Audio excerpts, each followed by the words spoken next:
And I want to welcome all the members. I should have said that. I'm very pleased to see everyone. Without objection, any prepared statements that our witnesses may have will be included in the record. And now welcome our first panel, Chairman Cole and Ranking Member DeLauro from the Committee on Appropriations. Your full statement will be submitted for the record. We ask that you summarize your statement in 5 minutes.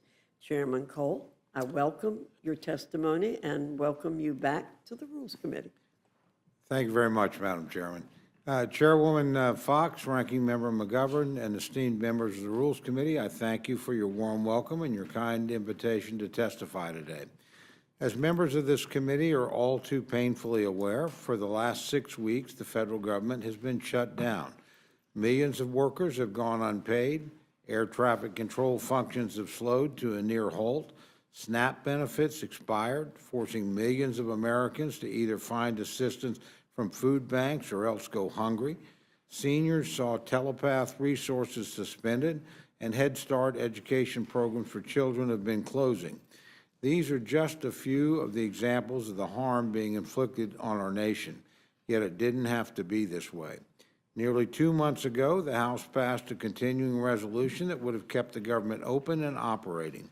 This would have allowed Congress time to keep working on the FY 2026 appropriations process through regular order, but instead, Senate Democrats blocked its passage. The result of this political temper tantrum has been the longest government shutdown in the nation's history. For 42 days and counting, Democrats have held the country hostage.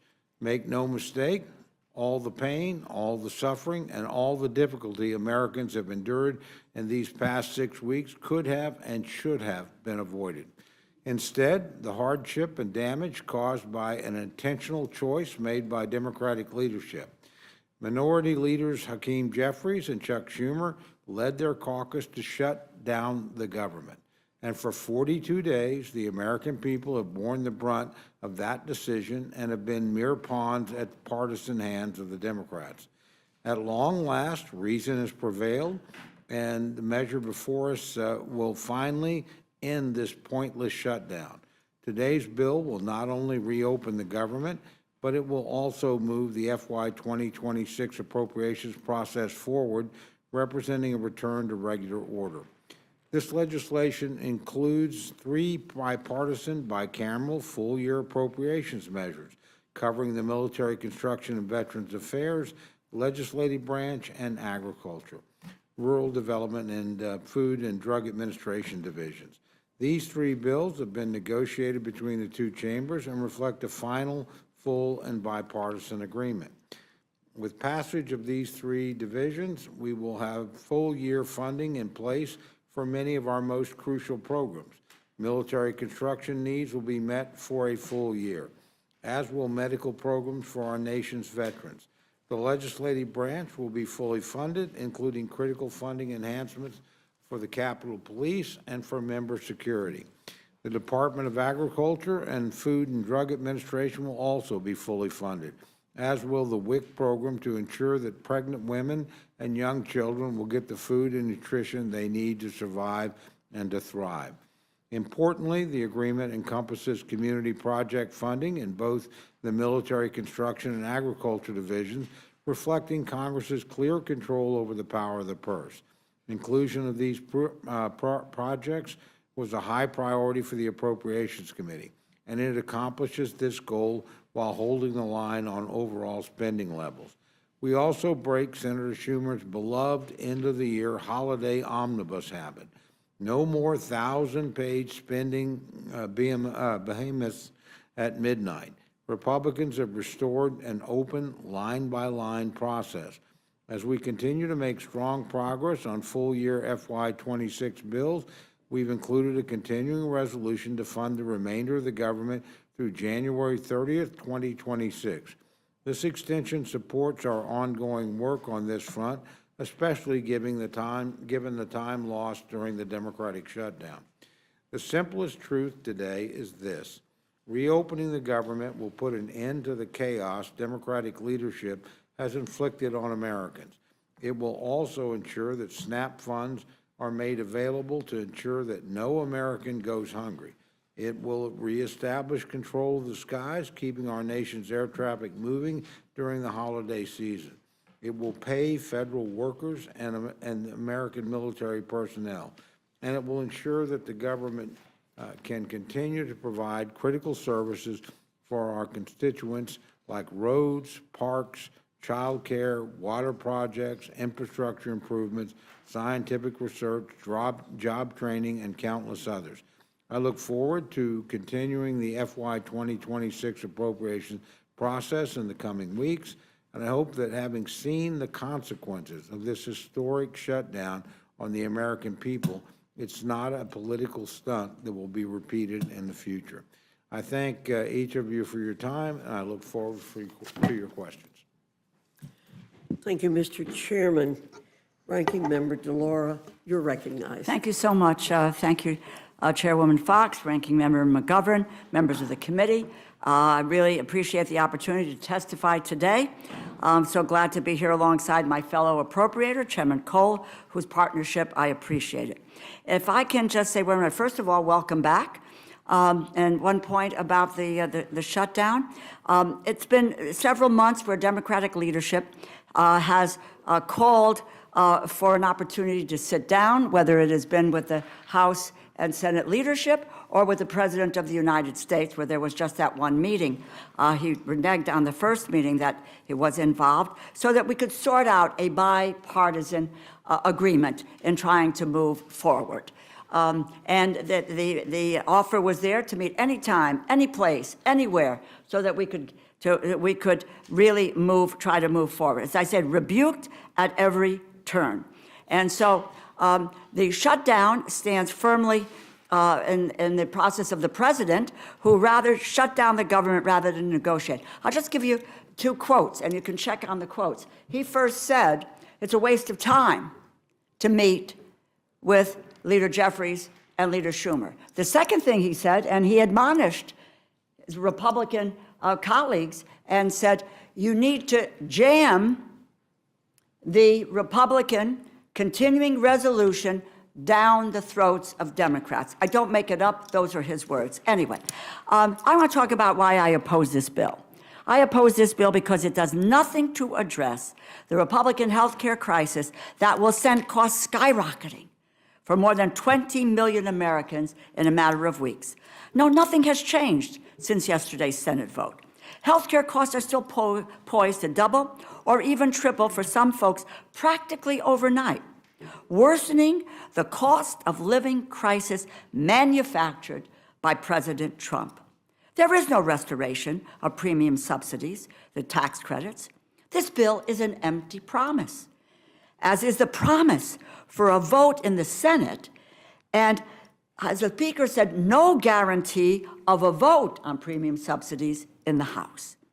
All across this country, families are struggling to navigate an affordability crisis that President Trump refuses to address. As a matter of fact, I think within the last 24 hours, he talked about affordability as a con job. Get out there, talk to the people of this nation, Mr. President. Energy prices are up, grocery prices are up, housing costs are up. Everything is more expensive, and now on top of that, the Republicans plan to squeeze families even harder. The report today came out that talked about families in the U.S. living paycheck to paycheck. And really, the president went to the Supreme Court to deprive kids of food, unbelievable, and now wants to deny their parents health care. This is a point, I've heard it twice already this evening here, that whether or not the government was open or shut, there was $6 billion in a contingency fund passed by Democrats and Republicans for food stamps to be used in the event of occasion like this. It was the administration, President Trump refused to let those monies flow to the people who need it the most. It was not a question of whether or not the government was open or not, and let's stop aligning the two of those efforts. In my district, a mother of two named Renee Shalis, she will see her annual premium cost go up by $24,000 next year. She got her letter. That's $2,000 more per month.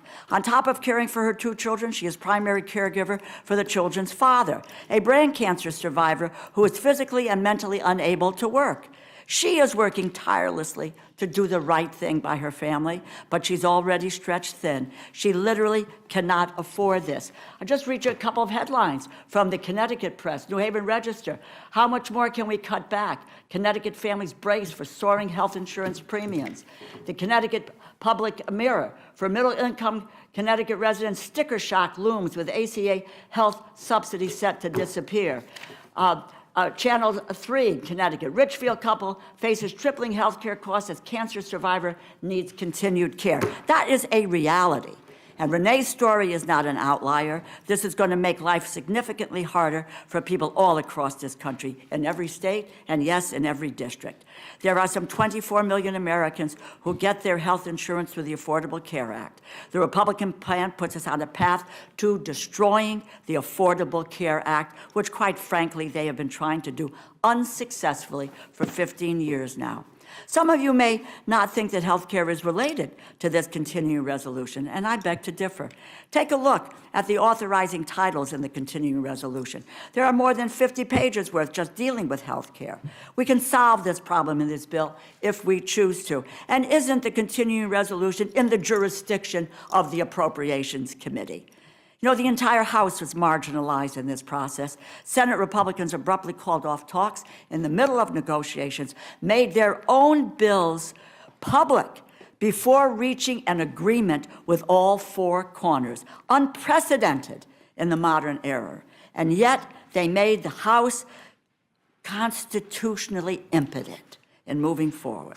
In one of the most egregious examples of something the House was not even aware of before the bills became public, the chair of the Senate Appropriations Committee secretly added language in the legislative branch bill from the Senate Majority Leader without the consent of the chair or ranking members of the subcommittee or the full committee. That allows Republican senators to sue the government for their involvement in the January 6th insurrection. And regardless of anyone's opinion on what happened on January 6th, it should be unacceptable to every member of the House that the Senate can secretly add language to a bill without even notifying us. The result, legislative branch bill that includes a provision to give senators who may have participated in the insurrection as much as $1 million payout each, while they excluded a provision to hang a plaque honoring the police officers who put their lives on the line to defend our democracy from that same insurrection. The Military Construction Division excludes $51.7 billion, which was in the House bill, for advanced funding for the Toxic Exposure Fund for 2027. This is a fund that helps victims, I'll wrap up, and victims of burn pits and Agent Orange get the care they deserve. In our markup in the summer, and the Chair Cole will remember this, Ranking Member Wasserman Schultz, Chair Carter negotiated a compromise to include this funding. The Senate took it out before abandoning negotiations altogether. Simply wrong. We have provided advanced funding for the medical care for veterans for the last 15 years. It's Veterans Day today, and this bill doesn't even meet the funding level that President Trump and OMB Director Vogt restored.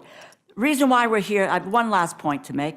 Chairman Cole and I, is because the power of the purse belongs to the Congress. This package fails to protect that authority. Democrats fought to prevent President Trump and OMB Director from stealing from our communities, withholding funding that was approved by Democrats and Republicans, blocking the issuing of illegal pocket rescissions, preventing President Trump from unilaterally reneging on any appropriations bill. It does nothing, this package, to address these problems. You can't honestly expect Democrats to go along with any bipartisan funding proposal that can be rescinded with a party line vote, not after trust has been broken in this process. The main reason I oppose this bill is because it does not address the health care crisis that President Trump created, serious concerns with appropriations divisions. I encourage my colleagues to oppose this measure, and I thank you, and I yield back. Thank you, Ranking Member DeLauro. Chairman Cole, with respect to the agencies that would operate under a CR This bill keeps the government running at the same level it's been at since early 2024. Is that correct? That's correct. And it was President Biden who initially signed these funding levels into law. Is that correct? Absolutely correct. This bill came out of the Senate with bipartisan support, correct? That is correct. Mr. Chairman, passing this legislation will take away any ambiguity about pay for America's war fighters. It'll bring certainty for SNAP payments. It will guarantee that air traffic controllers, federal law enforcement officers, and other federal workers will receive back pay. Is that correct? That too is correct.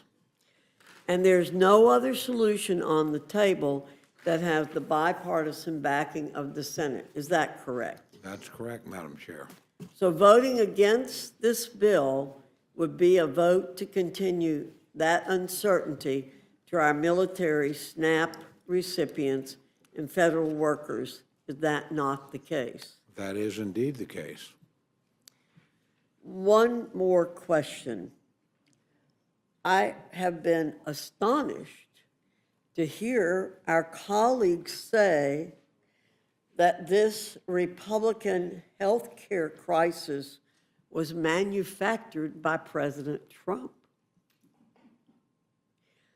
I mean, I'm sure if I asked the clerks to read that back, that's what they say.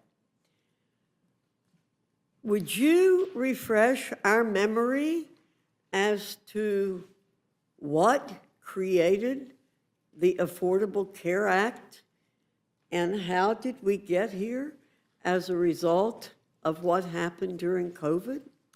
Would you mind doing that? President Trump was not in office in either of those cases. Is that correct? That too is correct, Madam Chair. You know, I'm trying to limit how much time I use, how outrageous some of the statements I've heard are.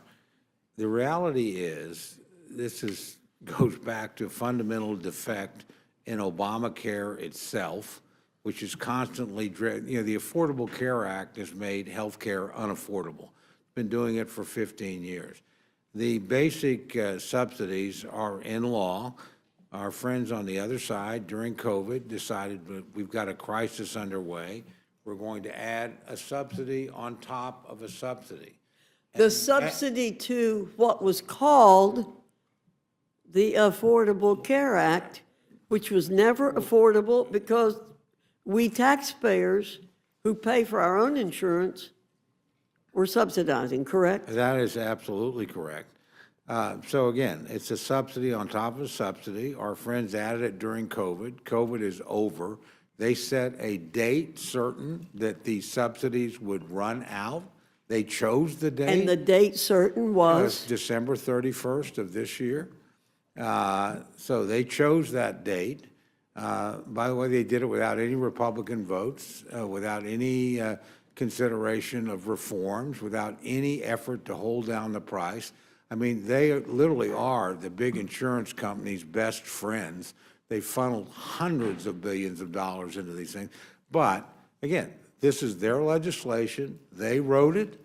They extended it. They added a subsidy to it. And they set the date at which that subsidy was to run out. President Trump certainly wasn't president when either the original legislation was created or this additional subsidy was added. So to blame it on him instead of looking in the mirror and blaming it on yourself is the height of hypocrisy. Yeah, this is a Democratic manufactured crisis that they're blaming on everybody but themselves. And at the same time, well, as they're doing that, they've decided, well, I guess we don't need to pay our men and women in uniform that are defending us. Thank God President Trump twice has pulled rabbits out of a hat and made sure that didn't happen. Or we're not going to pay our air traffic controllers or our meat inspectors or our Capitol Police that they celebrate so constantly and rightfully. I mean, come on. This is a totally manufactured crisis by Democrats. They've kept the government shut down.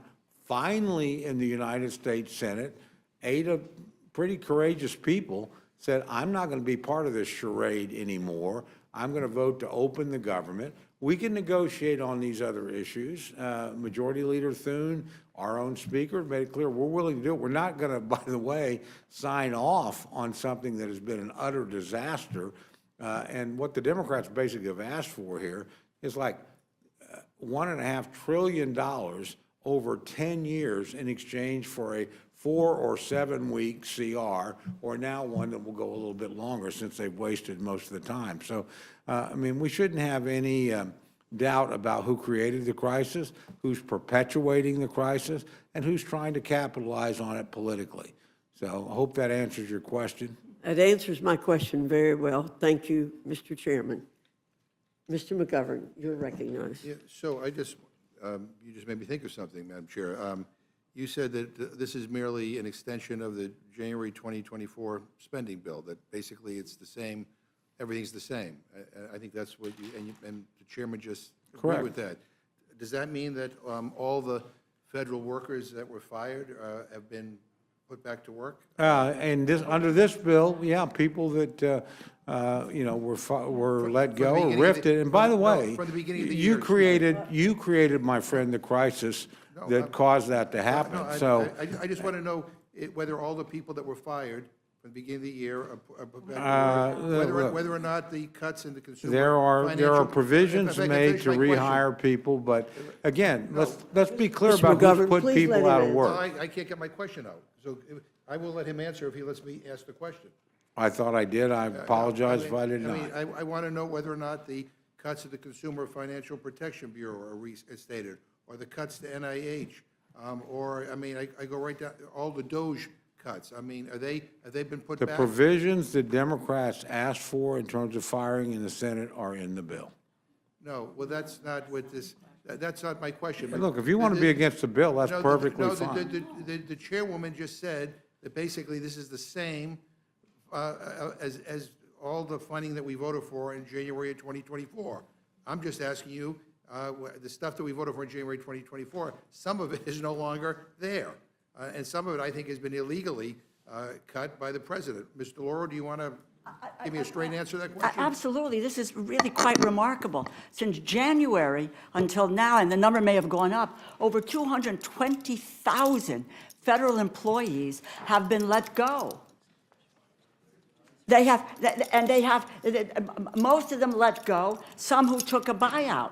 The other fact of the matter is, it's not the same budget, because, and we have a tracker. I can give you documentation that showed you $410 billion that we appropriated. Democrats, Republicans signed into law by the President of the United States, and that money has been terminated, it has been delayed, and it's $410 billion. I'll give you the tracker. It's about 25 or 26 pages. And you can go down and take a look at every appropriations bill, and you can find out what program has been terminated, what's been gone. And that since January has nothing to do with this crisis that the Republicans have initiated and shutting down the government because they don't want to negotiate on health care costs. So thank you for correcting the record. It's not the same that we voted No. for. But in addition to that, was this slush fund for senators who might have been involved with January 6th? Right, they snuck that in. Was that in No, January it was not in 23? it. It was not in, and I will just say, in all fairness, that was done by the Senate. okay. They Sorry, snuck sorry, it in, sorry. and apparently there are Sorry. 2 violations attached to it. We could be losing about $8 million. So, Chairman, let me just ask you this question. Do you think the House should have been here these last several weeks trying to pass appropriation bills? Now, we had to wait until the Senate acted on what we sent them.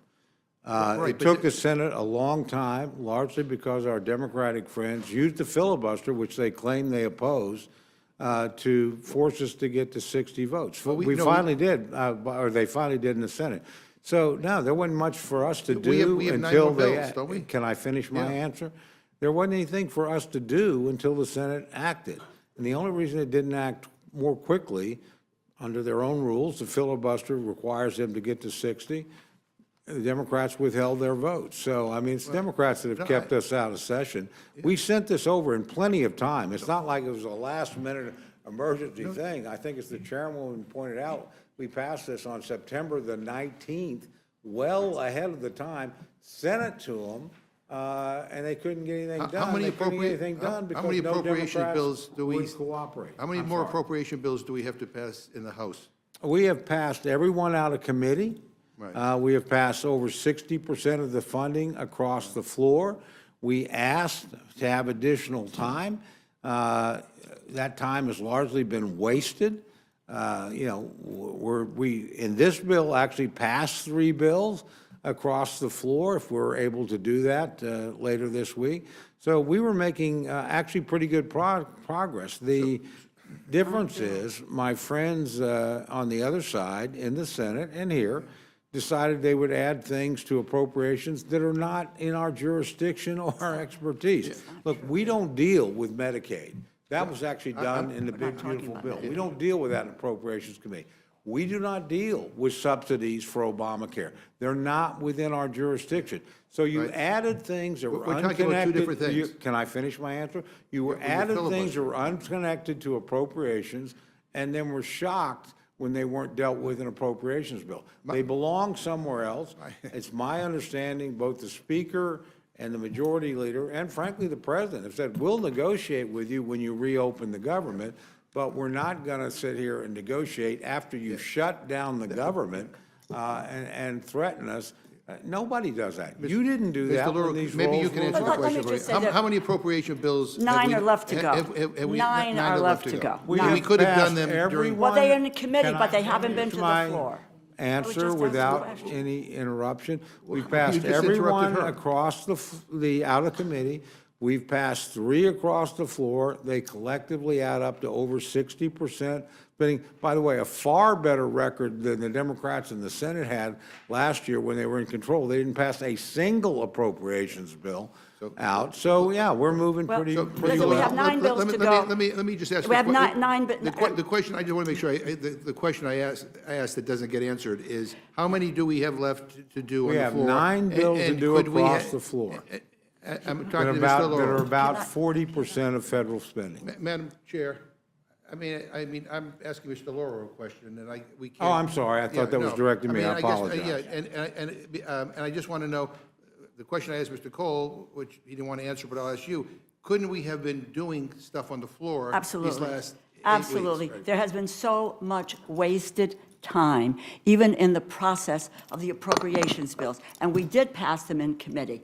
And hours and hours and hours about poison pill riders that were done. These were unilaterally partisan bills that we were faced with. And when, not maybe, I don't know how many weeks ago, when the four corners, Chairman Cole, myself, Chairman Collins, and Ranking Member Murray, we sat down, the 4 of us together, and this is what we said we would do. We talked about these 3 bills, and we wanted to deal with the top lines, and we did. We got that, and we working through the bills. The staff worked through the bills. The second thing that we said, and there was consensus in that room, consensus, that what we would do is have a bipartisan continuing resolution. And that bipartisan continuing resolution would consider what Democratic priorities were and also deal with the power of the purse. We said that in that room. The next thing that we know, we were slammed with a partisan continuing resolution bill that did not take into consideration any Democratic priorities, nor did it address any of the issues of the power of the purse. But let me just say, I think, what Mr. Cole won't say, but I think, I'm not sure he really believes this, but the bottom line is, I think, in answer to the question of whether we should have been here doing other work, the answer is, of course, we should have been here doing other work. By not being here doesn't make things go faster. I have another question here, and that is that, according to the Congressional Budget Office, extending the ACA enhanced premium tax credits for 1 year would cost between $25 and $35 billion. And I just want to know how you guys were able to find $4.5 trillion in tax cuts in your reconciliation bill, with more than $1.4 trillion in tax cuts for people with incomes over $500,000 per year, but choose not to extend these healthcare tax credits that working people rely on. I mean, that's 56 times more on tax cuts for the wealthy than it would have been, that it would have cost just to extend healthcare tax credits for a year. I mean, I think in your district, Mr. Cole, I think there's like 48,000 of your constituents rely on the ACA for their health care. And they're getting bills like my constituents are, like Mr. Laura's are. I have 37,000, you have 48,000 in your district, and in my district, Massachusetts, I've got 37,000. So kind of comparable. I mean, I've gotten calls from constituents who are, Crying. out of their minds trying to figure out how they're going to pay for this. I mean, this week I received, this is one of them wrote me, this week I received the Massachusetts Health Connector open enrollment paperwork. The cost of the plan I'm currently on is going up by 62%. Another person said, I just received my letter and my monthly cost has gone from $1,287 to $3,026 for the next year. As a working family with a daughter who has an autoimmune disease, we're struggling. I'm working 50-plus hours just to pay the insurance.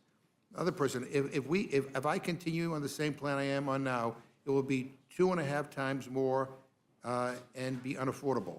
$15,000 plus a month is incredulous for one person's health premium. When I calculate my net income, not gross, it is beyond sustainable. I mean, I can go on and on and on. I know, but how do we reconcile the priorities that give us, tax cuts for people who are well off, but when it comes to health care, and we can argue about whether the system can be better, I would prefer a different system. I would prefer Medicare for all. We've done it. We did a hearing when I was the chairman of the Rules Committee on that, and it was a very good hearing. But nonetheless, this is an immediate crisis, and I think people can't understand is how you can find in a nanosecond the money for tax cuts for people who are well off, but we can't find a way to just help middle-class working families get through this really difficult time. I mean, yeah, I mean. Is that a question? Yeah. Well, the most immediate crisis in my district are the thousands of workers that you and your colleagues have put out of work that aren't getting a paycheck. That's the calls I get. I have thousands of them. They're the ones that keep the airplanes flying. They're the ones that do the National Weather Center. So no They're calls on wondering healthcare? why they're not getting paid. So you get no when calls there on was it? legislation, we could have had these debates, we could have had these arguments. Why are they being held hostage? Why are you not willing to pay them? That's the calls I get. So nobody calls you on Why is the healthcare? government shutting down? Why do men and women in uniform who are deployed have to wonder whether or not their family at home is going to get a paycheck? That's on you.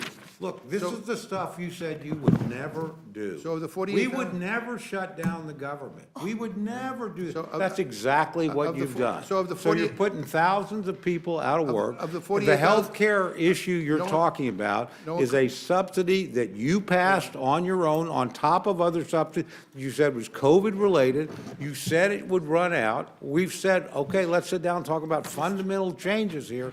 But no, it's like, we have to have our way. We have to have a guaranteed spending of $1.5 trillion over the next 10 years to exchange for you to pay people for 4 weeks in your original proposal. So you. We actually asked for 7. You've tried over 50 times to repeal the Affordable Care Act. The most Right. immediate crisis in my project come on, you've Tom. created. Well, My people so- aren't getting paid, so no- thanks to you and your colleagues. So nobody in your district is complaining I to you didn't about the say, health care? hey, people complain everywhere about everything. we have a chance to do something about But you asked me that. what the most important calls I get is, why am I not getting paid? And we have a chance to do something Why am I about being forcibly this. furloughed? There's important work for me to do. Here's the thing, we have a chance to do something to help millions of people afford their health insurance, and what you're all telling me is you're not interested. I thought that we had affordable health care. No, we I am did. interested. When you I extend- have when a you guys whole ex- series of them, when you but guys they ex- have nothing to do with the you appropriations got- bill.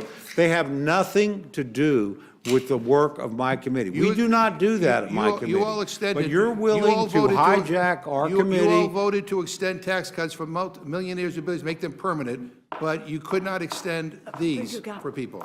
Mr. Laurel. I'm just going to say you got 13 members, 13 Republican members of the House who have said allowing the tax credits to lapse without a clear path forward, there is no clear path forward, would risk harm to those we represent. These are 13 members of the Republican conference who are scared to death that that's what's going to happen in their districts. You've got, and in the chairman's district, a 60-year-old couple that makes $82,000 is going to see insurance premiums rise by $17,000 unless the Congress prevents it. Now, if that's okay, and you've got other members in the same situation, we can go down district by district and let you know what it is that is out there for this. And members who serve on the Appropriations Committee as well. All And it is- 13 of those members voted to pay people. Yeah. They voted to keep the government open. Well, None of you did, except for one member in Maine who's now retiring because he's You being control, beaten up you so control the badly House and the for Senate. and paying everybody. people. Madam Chair, Exactly. with all due respect. Right. When we debated the ACA, you controlled over an hour at a time. And you want to cut me off, that's fine. My constituents are getting screwed by what is happening here in this Congress or what is not happening in this Congress. And every And they send me member's here to effort. fight for them because they're going to lose their health care or they're not going to be able to afford their health care. This is a big deal. And the indifference on this shown by the Republican majority in this House and by the guy in the White House who's remodeling bathrooms and building, $40 billion Taj to Mahal. Argentina. I mean, it is ridiculous. But I'm just saying, I want to point for the historical record, I'm not getting the same courtesy that the chairwoman received when we did the ACA. Just And I- listen to the American people. Last Tuesday, they made their Mr. voices heard on these issues. And you ought to take heed with what happened last Tuesday. Mr. McGovern, what Mr. Cole has pointed out, and I've pointed out, and others have pointed out, this was put in place by the Democrats. The cutoff of the subsidies was put in place by you, and I think we have debated this point. Why? Ms. Fishbach, Okay. Ms. Fishbach, you're recognized. Useless. Thank you, Madam Chair. And I just, before I go any further, I just want to recognize, I think you mentioned, it is Veterans Day, so I want to wish all of the veterans Right. happy Veterans Day. We should pass the, And all of us, I Advance think. funding. I'm speaking. I know Okay. you are. But I think Thank you that, very much. you know, all of us probably to be here had to miss events that we were going to be at. And so I just wanted to say thank you for being here, and sorry that we couldn't attend those veterans events to commemorate Veterans Day for them. So just for that, but I am, as the discussion goes on, am amazed at this, because this Democrat shutdown is all over a simple, clean, continuing resolution. clean. 6 weeks. 6 weeks Not clean. clean. Well, the Democrat alternative, ma'am, was $1.5 trillion worth of spending. So this was a clean 6-week CR. We could have had all of those discussions you're so concerned about. Not We clean. could have been doing that. And the simple fact is, there was a vote on September 19th. If you voted yes, you voted yes to keep government open. You voted yes to pay people. You voted yes to keep things moving along. You voted yes to continue the appropriations. If you voted no, which the Democrats, with the exception of one, voted no, voted yes. that shut down government. You voted yes So, to allow it to ma'am, be money was ma'am. stolen. Ma'am, I am speaking. I hear you. Okay. And I just wanted to say, you know, there's questions about whether or not we were working, and with all due respect, You're not working. you were looking in the wrong place, because all of us were working. I was in DC. You looked in the wrong place. I was meeting with constituents. I was in my district part of the time, meeting with constituents. So to imply that we were on a vacation is ridiculous. It's just ludicrous, because our constituents know we were working. I mean, my staff, you know, I came, met with constituents here, met with constituents in the district, and I think pretty much every single one of the Republicans did. And so I find it just ridiculous, and those kinds of statements are just pure not accurate. I'll say it that way. But Mr. Cole, Chair Cole has pointed out that the appropriations process is so incredibly important. It is the way we should be doing things. The Appropriations Committee was doing it. Just needed 6 more weeks on that clean CR so that we could continue to do it. We're going to pass the 3 that are going to be on this bill. We have some more. We're going to continue to do that. But that's the way things should be happening here. It is absolutely, it's regular order. We should be doing it. And I just had a couple of questions just for clarification for Mr. Cole. And so does this bill provide funding for SNAP? Yes, it does. Did the bill that we voted on September 19th provide funding for Yes, it SNAP? did. Yes. So if we had voted way back in September 19th, we would have taken care of that. So, Worth noting, Lack too, of a majority understanding. of both houses voted for that. 55 senators voted for that, and obviously a majority in this body because it passed here. So it's just simply a Senate rule that's been perverted and taken advantage of. A majority of Congress has voted consistently to keep the government open while these other issues can be dealt with. It's Democrats that decided to shut the government down. and like I pointed out, simple fact, September 19th, you can check the record. Who voted yes, who voted no? Yes to keep the government open. And I've pointed that out repeatedly over the last few weeks, the last weeks while we've been shut down, because it's a simple fact. It's not the rhetoric, it just, you can prove it by checking the record. And Mr. Cole, I was going to ask you about if both of those bills, so the September 19th bill would have paid the troops. The September 19th bill would have kept the government open. The September 19th bill would have kept the funding for veterans. And so we had that, and they chose to shut the government down. So, but, and so this bill is going to reopen. We're going to get our troops paid. We're going to get the Capitol Police paid. We're going to do what we need to. We're going to get back pay. We're going to, for the federal workers, and we are going to make sure that folks get their SNAP benefits. And so I appreciate that this has come forward, and so I would ask the other side to join us in opening the government back up, so then we can have these discussions that you've been so concerned about, that you want to make sure it gets done. And I don't think that the proposals that you have actually solve the issue of increased health care insurance. It doesn't do it. We need to have more in-depth discussions about what's really going on about it. And so please join us in opening the government, and with that, I yield back. Gentlelady yields back. Now recognize Ms. Scanlon for her time of questioning. Thank you. I would first yield to Mr. McGovern. Yeah, we are happy to join with you. We want the government open. We just don't want millions of people to get screwed over on their health care insurance. So if you join with us, this is a crisis, by the way, that's right now. It's not 3 months from now or 6 months from now. It's right now. People have gotten their bills. People are making decisions whether they're going to forego their health care. So that is it. And the idea that we can't get well, there are 13 Republicans that at least have said that they support us on extending the benefits. We'll see whether, they did it for show or whether it's for real. But I think if you let the House work its will, I think a majority of Democrats or Republicans would vote to extend that tax credit. And millions of people won't lose their health care, won't get screwed over because of the indifference and the inaction of this Congress. You found it, you found the time, you found it acceptable to extend the expiring tax cuts for multimillionaires and billionaires, but you couldn't find it within your heart to extend this. So we're happy to join with you, but join with us too. If you want our votes, then, we want to help working people afford their health insurance. I yield back to Ms. Scanlon. Thank you. Thank you, Mr. McGovern. As we're convening here for the first time in months, our nation's healthcare system is buckling under the combined attacks of over almost $1 trillion in cuts to Medicaid that were rammed through in the big ugly bill this summer, the White House's unilateral cuts to congressionally approved spending for NIH, medical research, including pediatric cancer, And now the Republican refusal to extend the ACA tax credits that help millions of Americans afford their health insurance.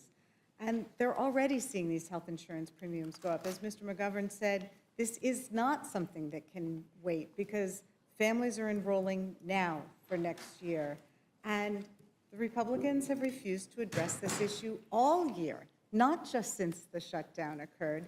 They've refused to address it at all. And none of this is an accident. It's all by choice. Just like it was a choice by President Trump to defund SNAP benefits this month for the first time in history. For more than 60 years, through recessions, natural disasters, and even previous shutdowns, and including previous shutdowns under this president, the federal government has never missed a SNAP payment until now.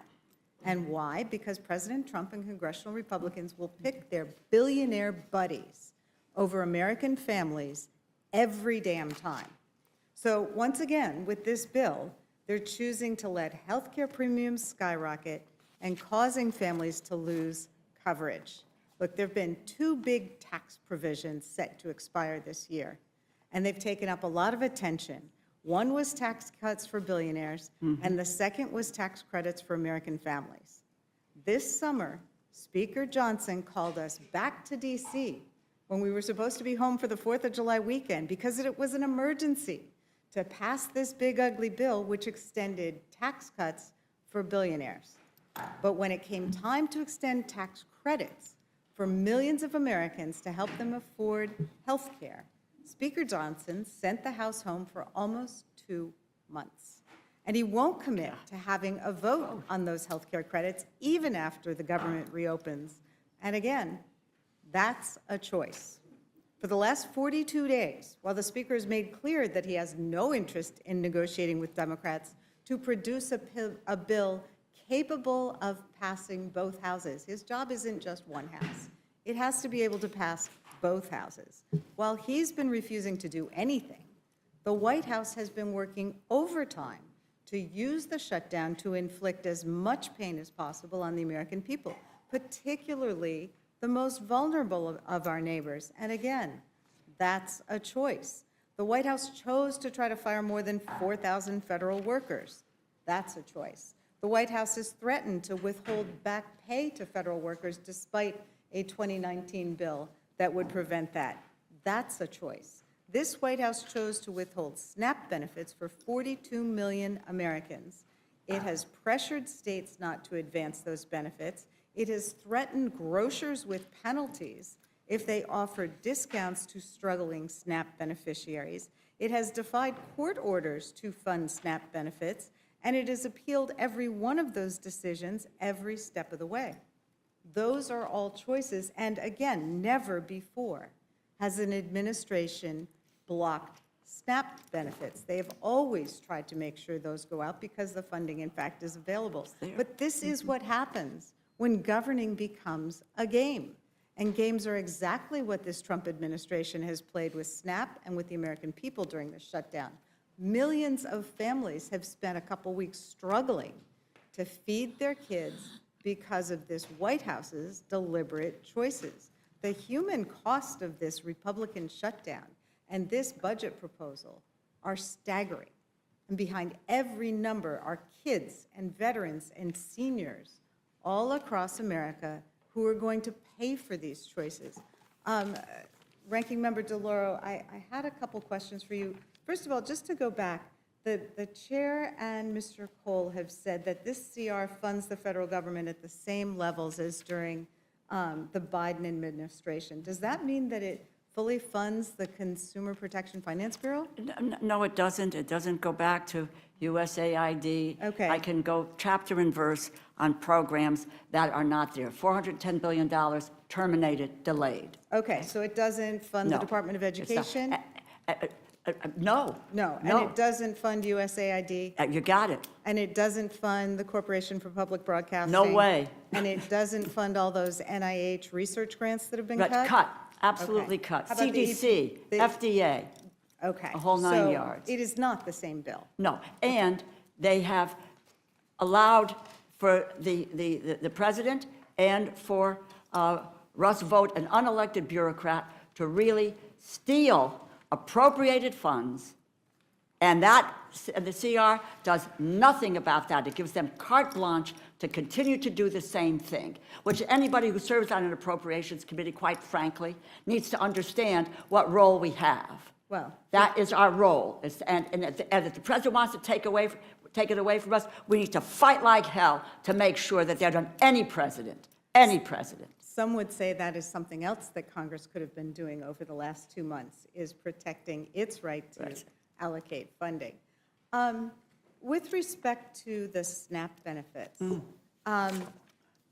does this CR that they're pushing through now, does that guarantee reimbursement to the states for funds they may have advanced? No, it does not. Okay, and the White House is fighting them about those funds. That's is right. that Well, the White House is saying, take back the money that you've given to people. My state of Connecticut, when the court said, get it all out, we did it. Right. And now they're telling Governor Lamont that he has to go back and get that, go get that money. It's really We saw the same extraordinary. thing in Right. Pennsylvania. Has Right. any administration before this ever Never. tried to prevent No. states from helping their? No, it's happened in the past, and they constituents? have been reimbursed. And they have been reimbursed. That's what I It's the thought. first time that really food and it's been used as a political weapon to deprive people of food, which is actually what's happened here.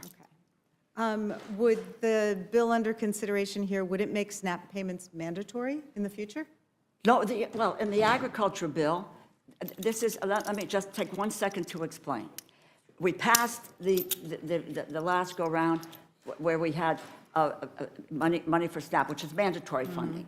We then do a contingency fund there, and the president, actually President Trump, he signed the bill into law in March, which provided for $3 billion for the contingency fund. Biden had done it, before, so there's $6 billion in a contingency for an emergency. So to say that the government had to open before those is really misinformation, and quite frankly, it's a lie. It's a lie. But in the bill that's there, the agriculture bill, there is the money for SNAP, and yes, there's a $6 billion contingency fund. Okay. Whenever we have a big bill like this, there are things that crop up in it, and one of the corrupt Easter eggs in the text of this bill is that it would allow certain senators to get payments from the federal government because a special prosecutor got a warrant that allowed the special prosecutor to investigate whether or not they participated in illegal efforts to overturn the 2020 election. Is that an appropriate use? Well, first of all, Of it doesn't appropriation belong. funds? Speaking of things that don't belong in an appropriations bill, this certainly doesn't. But as I mentioned in my remarks, that this is really egregious. This was the chair of the Senate Appropriations Committee saying, taking the word of the majority leader and putting this piece in the bill without anyone knowing about it. Leadership, I didn't know about it, and I would just say my colleague, the chairman of the House Committee, didn't know about it. And the issue here is what the results of that is to allow, there's 7 or 8 people involved here that, and again, whether or not you believe what happened on January 6th, my God, how the heck can we just airdrop this stuff in the bill with no one knowing about it? But the price tag is potentially $8 million to pay off senators. Look, I think the American people are smart enough to know who's fighting for them and who's fighting to line their own pockets and those of billionaires. This is a bad deal. It fails to extend the ACA premium tax credits. It fails to guarantee a vote to address the Republican healthcare crisis. It even fails to guarantee that states are reimbursed for stepping up and providing SNAP benefits that have been illegally blocked by this administration. We need a budget that protects all Americans. That's what governing and leadership is supposed to be about, and that's what Americans deserve. So I can't in good faith support this deal to reopen the government because it doesn't meet those basic standards. And I would yield back. Gentlelady yields back. Now recognize the gentleman from Texas, Mr. Roy. Thank my friend from Virginia. Good to see everybody back. Good to see you, Mr. Chairman, Ranking Member. A couple things. There's been a lot of conversations here about the federal employees. Real quick question for the Ranking Member.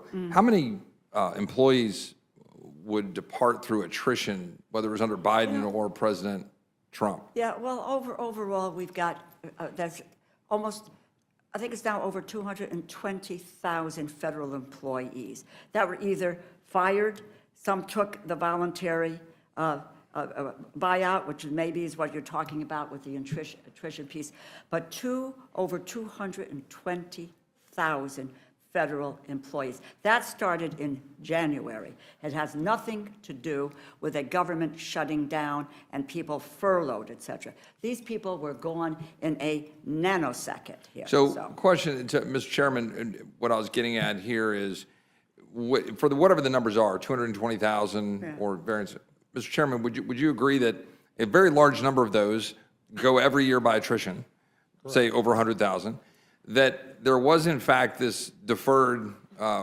program, right, where they were basically offered the ability to leave, which represents another large chunk, I don't know, 60 or 70,000 or some significant number. And then there are questions then of additional employees, whether it's RIFs and so forth. And in the question of the RIFs from October, which are post-shutdown, post-Democrat caused shutdown, that those RIFs are reinstated under this legislation, correct? To the ones post-shutdown, is that correct? That's correct. And all of the prior folks, we're talking about the vast majority are those that are either left through attrition or those who went out under the deferred program. Is that true? That's correct. So I think a lot is being made of that, and I think then the question becomes, well, what is the right number of employees, right? I mean, so you've got people who are leaving under attrition, you have people who were then, they took a deferred program, they left, and the administration is trying to act, and then with respect to the RIFs and the decisions they were making in October, is that not the prioritization authority that the administration has during a shutdown to manage what they've got to on a cash flow basis to manage the functions of government? I think that's correct. Let me add one thing, just an interesting wrinkle on this, and I just speak for my own district. We had people that wanted to take the buyout. Right. That they, literally, the government said, no, we're not going to, you're not going to be able to because you're mission critical.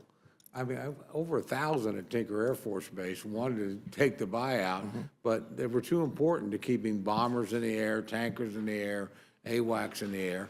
And the decision was made locally by the commanding general. No, we can't afford to lose you. I mean, you can leave, obviously. Any Americans can resign their position, but we can't give you a buyout. We really need you here. So, yeah, I mean, these numbers are a lot more complex than simple, which I think is the point you're making, than just stating a number and saying these people are all driven out. That's just not the case. Well, and importantly, I think if you go from that to then the second area of concern, which we're talking about with respect to just the shutdown generally, true or false, on September 19th, we passed legislation that would have continued funding at current levels through November 20th. That's true.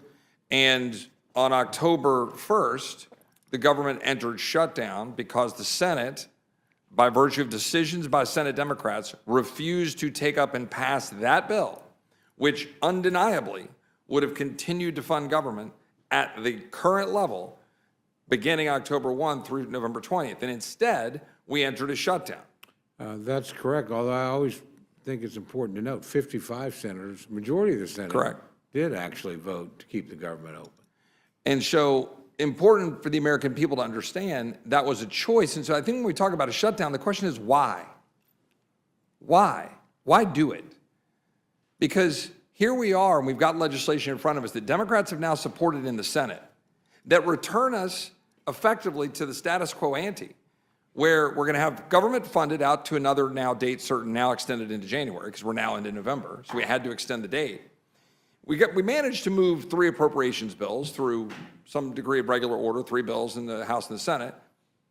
But by virtue of now passing this bill, we're going to restore where we would have been had we just done our work on October 1.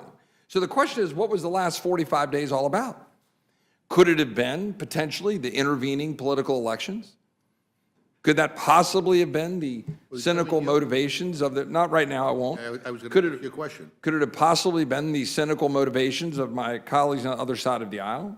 Just a rhetorical question that I'll leave floating out there to say, what were the reasons? We know why. Because our colleagues on the other side of the aisle have nothing to run on. And our colleagues on the other side of the aisle want something desperately to run on, so they're trying to manufacture a healthcare crisis that they created. That's the actual truth. And with respect to healthcare, the question that I would ask is this: should we be putting forward legislation that will continue to fund the insurance companies at the level they're currently getting, where 85% of their revenues are coming from the federal government? Because that's what's happening. Or that $35 billion were going to insurance companies last year to go to people that weren't even using their plans. Is that what we should be doing? Is that the healthcare system that my colleagues on the other side of the aisle are saying that must be addressed by virtue of subsidies to insurance companies? Because President Trump had it right last week when he said, well, if you're going to do these subsidies, which is not how we would prefer to do business, then shouldn't it go to the American people to be able to go into a market and go be able to get the doctor of his or her choice, or get direct primary care, or be able to figure out how to take care of their family rather than call an insurance bureaucrat who's pocketing the money through a system that our colleagues designed and broke, and for which not one single Republican ever voted, including the subsidies that no Republican voted for, that were created to be temporary by our colleagues' own voice. They were to be temporary during COVID. And we are now to extend the very subsidies that my colleagues are laying bare, the broken healthcare system that they created. I remember all too well in 2013 being on the floor of the Senate with Ted Cruz when we were raising the questions of what would happen when this system were implemented. Because the debate then was whether we should fund the implementation of a system that would end up bankrupting the average American family, as this system has done.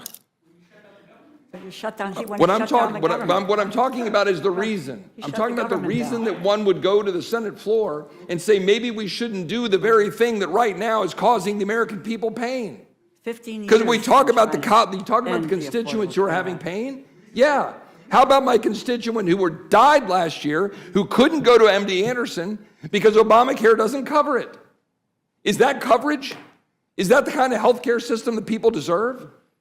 While insurance companies are pocketing extraordinary profits, off the charts 15 years profits. and you haven't come up with a plan for health insurance. And health insurance, 15 years. health insurance executives are minting money. Oh, God. Minting money on the back of dollars coming from federal taxpayers and the federal government.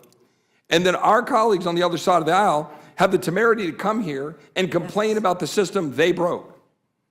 That's what we're actually dealing with here. It's about repeal of the Affordable Care Act. That's what this is all about. Or the extent to which you've got With no replacement. Is it our time? The extent to which we are here because our colleagues know full well that this was a political exercise. To the chairman, we heard about SNAP. True or false, if we pass this legislation, will SNAP benefits proceed immediately? Correct. They could proceed. So if we between pass this now- legislation tomorrow, Now. Yeah, SNAP funding will continue immediately. correct. While our friends at the other end of Pennsylvania Avenue are trying to manage the funding of government, while our colleagues on the other side of the aisle have shut it down, They're at the correct? Supreme Court Correct. trying to end that. Big, Mr. beautiful Chairman, bill. one last question. So our colleague brought up the big, beautiful bill.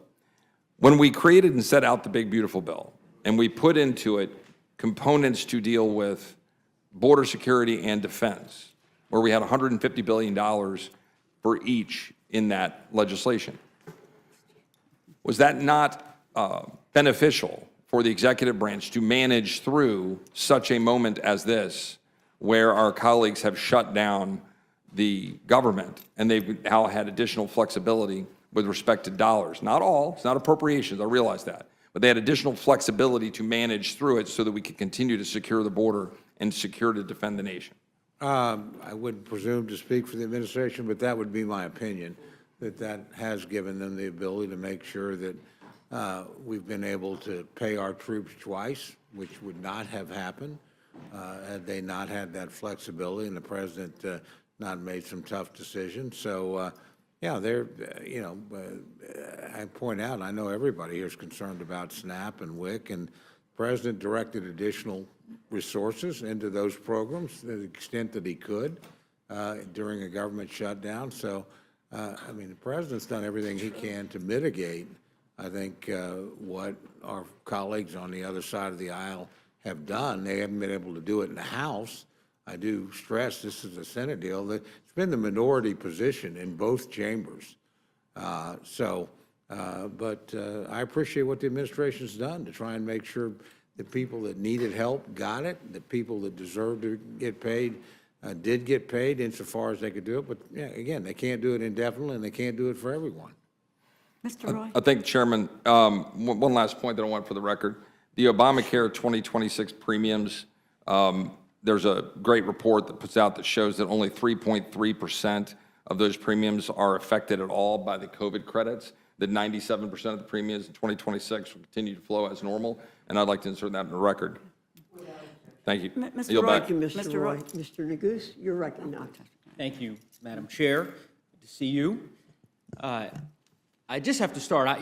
Chairman Cole, I have a number of probing questions, but before I ask you some questions, I have to address some of the comments made by the gentleman from Texas. I'm just going to read a quote. And I do this because I actually don't think I could find a quote like this from Chairman Cole. So in some respects, although I disagree with much of his testimony, but he certainly has more clean hands than some of my other colleagues. Quote, "Let's not fund a government that's going to be exacting tyranny over our American brothers and sisters." Full length of the interview is available here, and some key quotes are below. This is from the gentleman from Texas, Mr. Roy's website, November of 2021. Should any Republican vote to fund an executive branch? In other words, should Article 1 Congress, which has the power of the purse, as the founders gave us, should we give any dollars to the executive branch for President Biden to issue unconstitutional and unlawful mandates that are causing people to have to choose between their livelihoods and getting a vaccine which they don't want? Let's stand united. Let's not do what these 13 Republicans did last Friday and go side with Nancy Pelosi. Let's not fund a government that's going to be exacting tyranny over our American brothers and sisters. This is from Mr. Roy. Spare me. Hold on. No, Mr. Roy, it's my time. It's my time. You certainly made that clear with the chairwoman. Spare us. Mr. Cole, perhaps, I think, as I said, can have some clean hands to talk to us about this particular set of circumstances we find ourselves in. You cannot. There might be other colleagues of yours, I think, who might share Mr. Cole's worldview, but I don't know. I thought I've heard everything in Congress, but to hear my colleague from Texas, his indignation about the government shutdown as he instigated and tried to instigate shutdown after shutdown just 3 years ago, 4 years ago. This isn't distant memory. In any event, I digress. Mr. Cole, how many days has the House of Representatives been in session since August 3rd? Couldn't tell you off the top of my head. 12 days sound about right? Something like that. I can represent to you that the House, since August 3rd, has been in session for a total of 12 days. I don't know if you're familiar with Steve Bannon. I suspect you are, yes? Never met him. Never met him, you know of him. If you read the newspapers, you know of him. Yeah, it's not a trick question. You know Steve Bannon exists. No, all right. I know there was who he is. Okay, He's there was a political report figure. recently where Steve Bannon compared the U.S. Congress under Speaker Johnson to the Duma, allegedly. You think that's an apt comparison? No, I don't. No. Would it surprise you to know that the Duma has been in session longer this fall than the United States House of Representatives? I don't know that the Duma sessions make very much difference. Well, I'm not so sure they make much difference here, given the way in which Republicans are capitulating to every demand that President Trump makes. I think it is shameful that the House has been in session for 12 days since August 3rd. 54 days out of session. You cannot possibly, Chairman, you've been in Congress for some time. You can't possibly defend a 54-day recess, the second longest recess you should in the modern probably- history of the Congress. I You would think defend you that? should probably direct that sentiment toward the United States Senate. The Senate decides when the House they- is in session? No, if you'll let me finish my Well, my no, because point. I don't- My I point heard- is, we sent a bill in plenty of time over to the Senate to keep the government open functioning. All these other issues you're concerned about could be addressed, could be debated. Why not pass these decide bills? whatever. Why not But- consider the bills on the floor? The But approach we're bills. waiting for the Senate to get back. Why wait? The Senate has now finally acted. Okay, Mr. Cole, Wasn't to the Republicans that I kept it from understand acting. that. I understand. You Okay, said that that's in my response to concern. Mr. McGovern. My question is, and this was what I think he was trying to glean from both you and the ranking member, there are plenty of appropriation bills that were passed out of committee. The House could have met the last week of September, any week in October, last week, yesterday, any time over the last 54 days. The House could be convened to consider these appropriation bills. John Thune doesn't get to decide when the House of Representatives is in session. Mike Johnson does. And I'm trying to understand from you why you've decided to take this position I that don't make essentially... these I'll decisions. finish and then I'll let you answer. Okay, I'm sorry. Why you've I thought taken you this had. position that the House should effectively stay out of session. I mean, I guess this is your position, that if the government is shut down, the House of Representatives should not convene. Is that your position? If we can open it by ourselves, which we had done. Sure. We had passed legislation, clean legislation, to keep the government open. you've said that. It went to the United States Senate, and you wait And you're- until they send you something back. And do nothing else. That's What? my point. Do you know how many bills have passed out of committee this year that are sitting downstairs at the floor, the desk in the House? 150.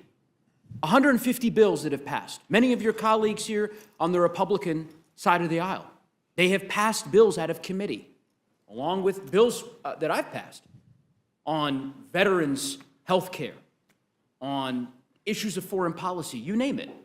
The House has refused to consider any of those for the last 54 days. I'm trying to understand why. Why not just say to the Speaker in October, you know what, Call us back.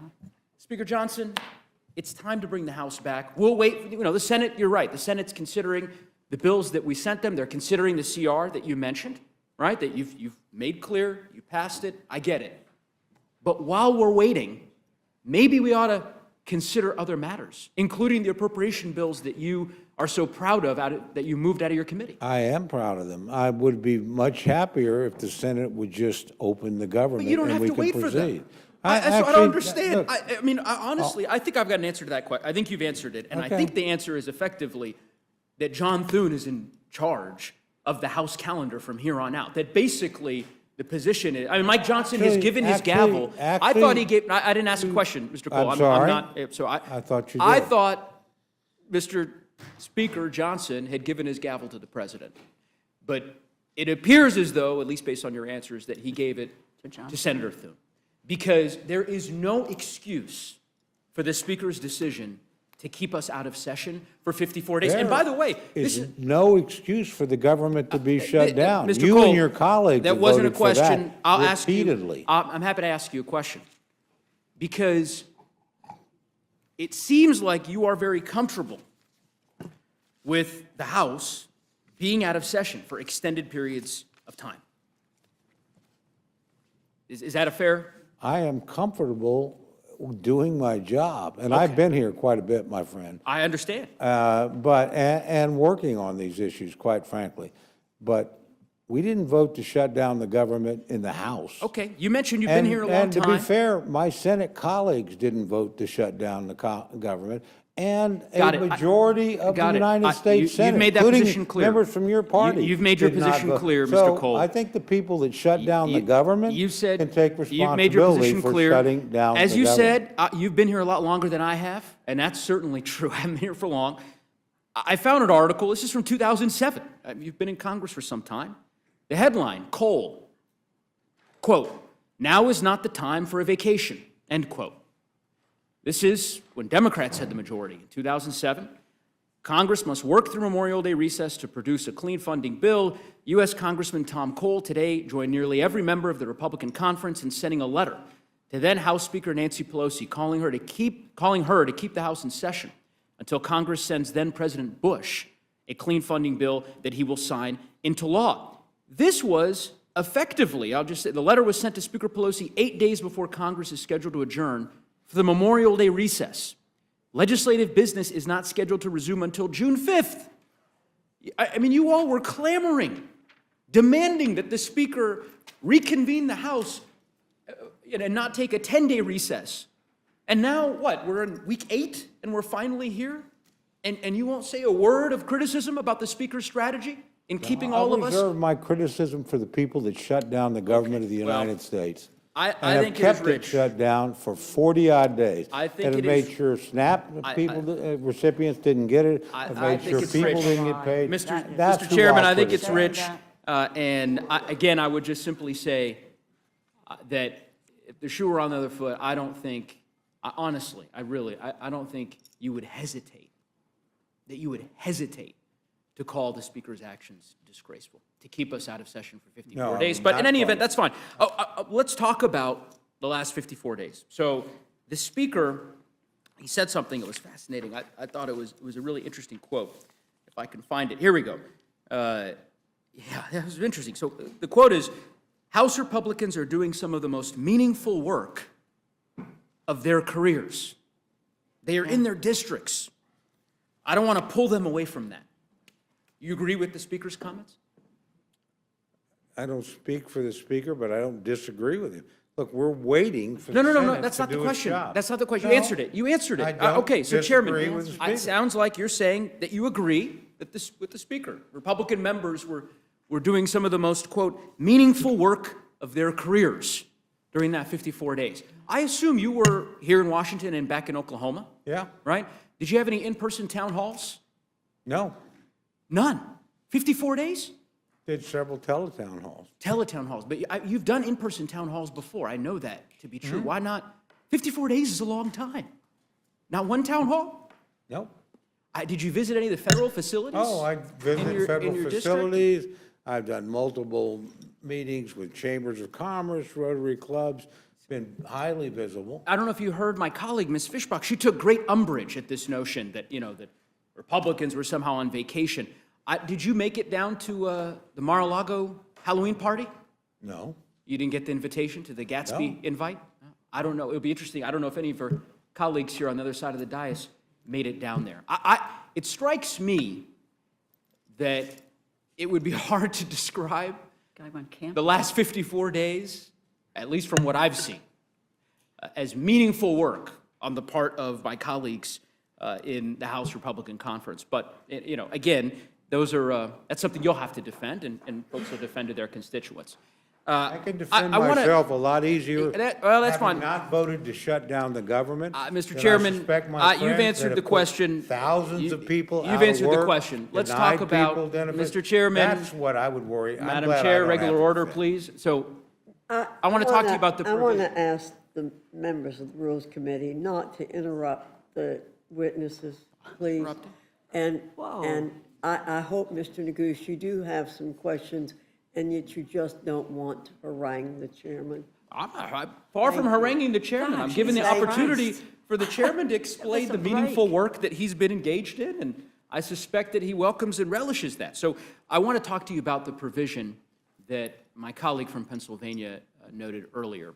And this is the provision that essentially allows specifically 8 Republican United States senators to reap upwards of a $500,000 payday with respect to the phone record notice provision that they've added into the bill. You support that provision?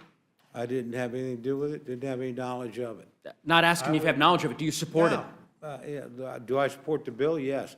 Do I support every single provision of the bill? No. You don't find this provision repugnant? I think most American people are going to find this pretty repugnant. I was surprised to see it in the bill. I was unaware of it. It was not, Why not work with us to remove it? let's see what you do.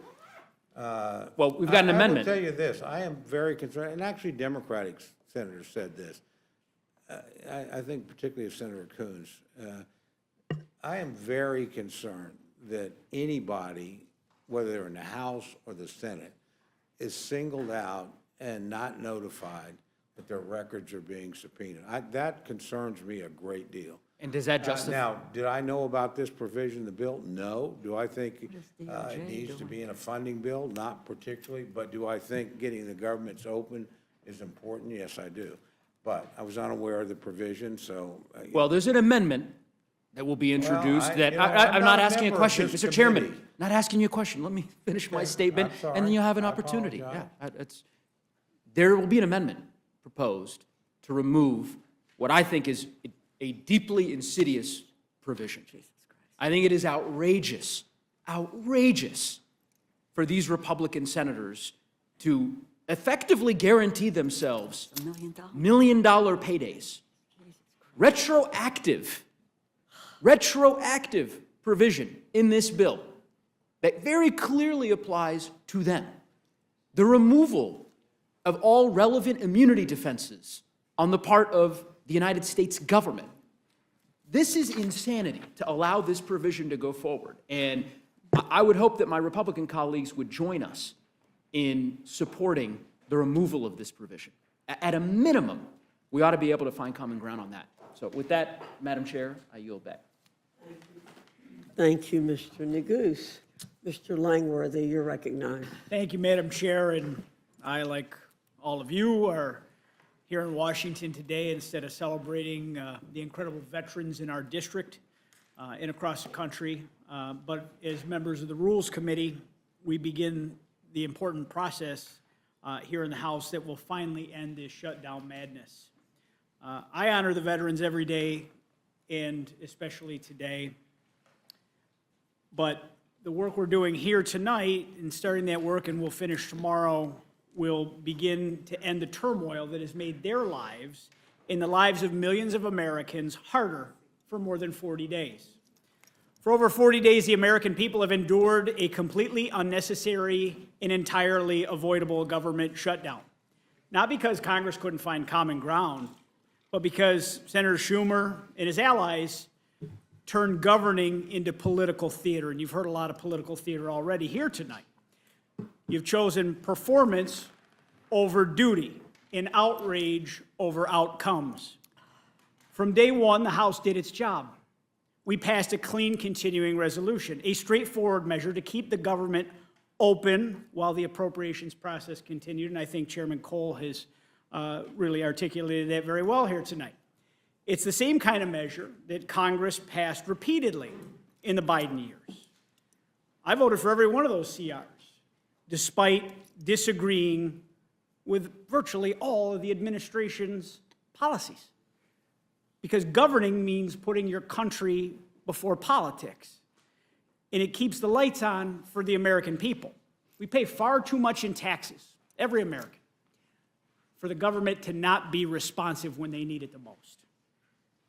And that's what responsible leadership looks like. And I'm sure if we dug into all of the tweets and the statements from all the different shutdown cliffs and crises that we've been in over the years, I mean, we would see all of my colleagues on the other side of the dais swearing up and down how it was the end of the world to shut down the government. But White House switches hands, and then they did what they probably said was the unthinkable, and they shut down the government. But this time, you know, even though we passed the bill in the House, the Senate Democrats refused to act responsibly. They saw an opportunity to score political points and to appease an angry faction within their own ranks. They decided to shut down the government, not out of principle, but to please the loudest voices on the far left. Now, let's be clear. This debate wasn't about spending. This shutdown is not about health care or any legitimate policy disagreement. It was an exercise in power, a stunt to divide and distract and delay. And while they were busy playing politics, it was the American people that paid the price. The hypocrisy has been staggering. We've all seen members of Congress, I've seen some in my own region, standing at a food bank, lamenting that nutritional assistance was lapsing and was interrupted. Then, in the very same press conference, they vowed against ending the shutdown. Nothing to do. How can you have it both ways? You can. How can you want to be seen as an honest human being where you stomp and you stamp and you have your temper tantrum and you say, my way or the highway? You acknowledge people are suffering and doing without. But then you say you won't vote to make that pain go away. How? If you want to present yourself as an intellectually honest individual, how can you try to have it both ways on this argument? The American people have suffered long enough. You've called it a Republican shutdown. Now you're furious that the shutdown is ending. It's not leadership. It's hypocrisy at its very worst. You're trying to say this is a health care bill about a policy that Chairman Cole has articulated about 19 times tonight is not involved in the funding levels of this government. There is plenty of time for a robust discussion to work together through the natural process where it belongs. Our VA employees have gone without pay. Our border agents, our Coast Guard, they've missed paychecks while still serving this country. Families depending on SNAP and WIC have been left wondering when they'd get food on the table. Air traffic controllers, by God's grace, we had no air disasters during this. A system that is already overstretched, that we are trying to modernize and fix and recruit more of. They've worked without a paycheck, and the American people have fortunately been kept safe. These are the real-world costs of the political games. Real people, not anyone in public office, paid the price. Now, after weeks of pain and posturing, the Senate has finally discovered a breakthrough. But let's be honest, this is the same bipartisan agreement they could have passed 40 days ago, 30 days ago, 20 days ago. This deal could have been on the table any time they were ready to come to that table. But the only thing that changed was political timing. The only thing that changed. And that timing should not be lost on anyone. Anyone watching, any members of the media, as to how all of a sudden we get to this epiphany that now is the time. Because Election Day was a week ago. And some of their colleagues have said the quiet part out loud on TV. And they've said, we couldn't back down before our base turned out in blue states like Virginia, New Jersey, and in New York. And you're watching all of their colleagues get barbecued by that angry mob. But let's also be clear, this was never about health care. This was about another talking point and another distraction. And we can and we will have that full and honest debate about health care during the final appropriations process and throughout the budget year. But this shutdown was about one thing. It was about power. It was about Chuck Schumer and Democratic leaders trying to hold a government hostage for their own ambitions, to satisfy their angry mob that wants them to come back with a pound of flesh from President Trump. If Democrats want to let their angry fringe burn their party down, that's their choice. But we are not going to let them hurt the American people any longer in this process. We are not going to let them hold anyone hostage in the name of political chaos. And I want to thank senators on both sides of the aisle to coming to their senses and working together. And I specifically want to mention Senator Fetterman, who has said from the very beginning that you can support the health care policy efforts that many in this room are talking about tonight. But you could also do what's right and fund the government and take care of the people, which we swore an oath to do. He was the most plainly spoken, honest broker on the Senate side. And that's what courage looks like. So as we take up this measure here in the Rules Committee today and the House tomorrow night, we're doing what should have been done weeks ago. We're restoring order, we're reopening government, and we're putting the country first, because that's what the American people expect and they deserve. To the veterans who have waited for benefits, to the workers who have missed paychecks, to the families who have worried about how to make ends meet, this should have never happened to you. You deserve better from your government, and politics disguised as principle. So today we will act, and tomorrow we will finish the job. We will bring this shutdown to an end once and for all, and we will send a message loud and clear that governing is not performance, it's a responsibility. Because this was never a shutdown of the government, this was a shutdown of common sense. And I yield back, Madam Chair. Thank you, Mr. Langworthy. Ms. Leisure Fernandez, you're recognized. Well, thank you so very much, Madam Chair, and it's so good to see everybody. Bienvenidos hace tanto tiempo. It has just been way too long, right? But it's been so long that, following up on my colleague, and I will now say friend, Representative Langworthy's comments about what is this about, let's remember how we got here. Because it has really not been that long for the American people, because we were here. Remember, in the middle of the night, just 5 months ago, while Republicans were jamming through a bill that caused a health care crisis. And now we're here because they refuse to solve a major part of that health care crisis, which is those enhanced premium tax credits that are rising, and they're doing it now. The reason we needed to act and act now is because people opened those bills, they opened those notices, and their premiums are going up. I mean, anybody watching, I don't know why people watch rules, but people do watch rules. Raise your hand if you are seeing your health care premiums go up. Because everywhere I go, people are seeing their health care premiums go up. And it's not just because they're letting them expire, it's what you did back in the dead of night, where you rushed through. We had to rush to make sure you gave those billionaire tax credits that are permanent. Those are permanent tax credits, which we had to pass before July 4th, but you couldn't bother to extend the tax credits for working families and businesses before the end of December. And you did it all by raising the deficit. Mr. Roy has passed, he's always talked about that darn deficit, $4 trillion. $4 trillion. You raised our, not just our health care costs, or everything, right? Insurance premiums, groceries, utilities, everything's going up. And you know what's interesting? Is that those tax credits that Democrats are fighting for are especially important for folks who live in rural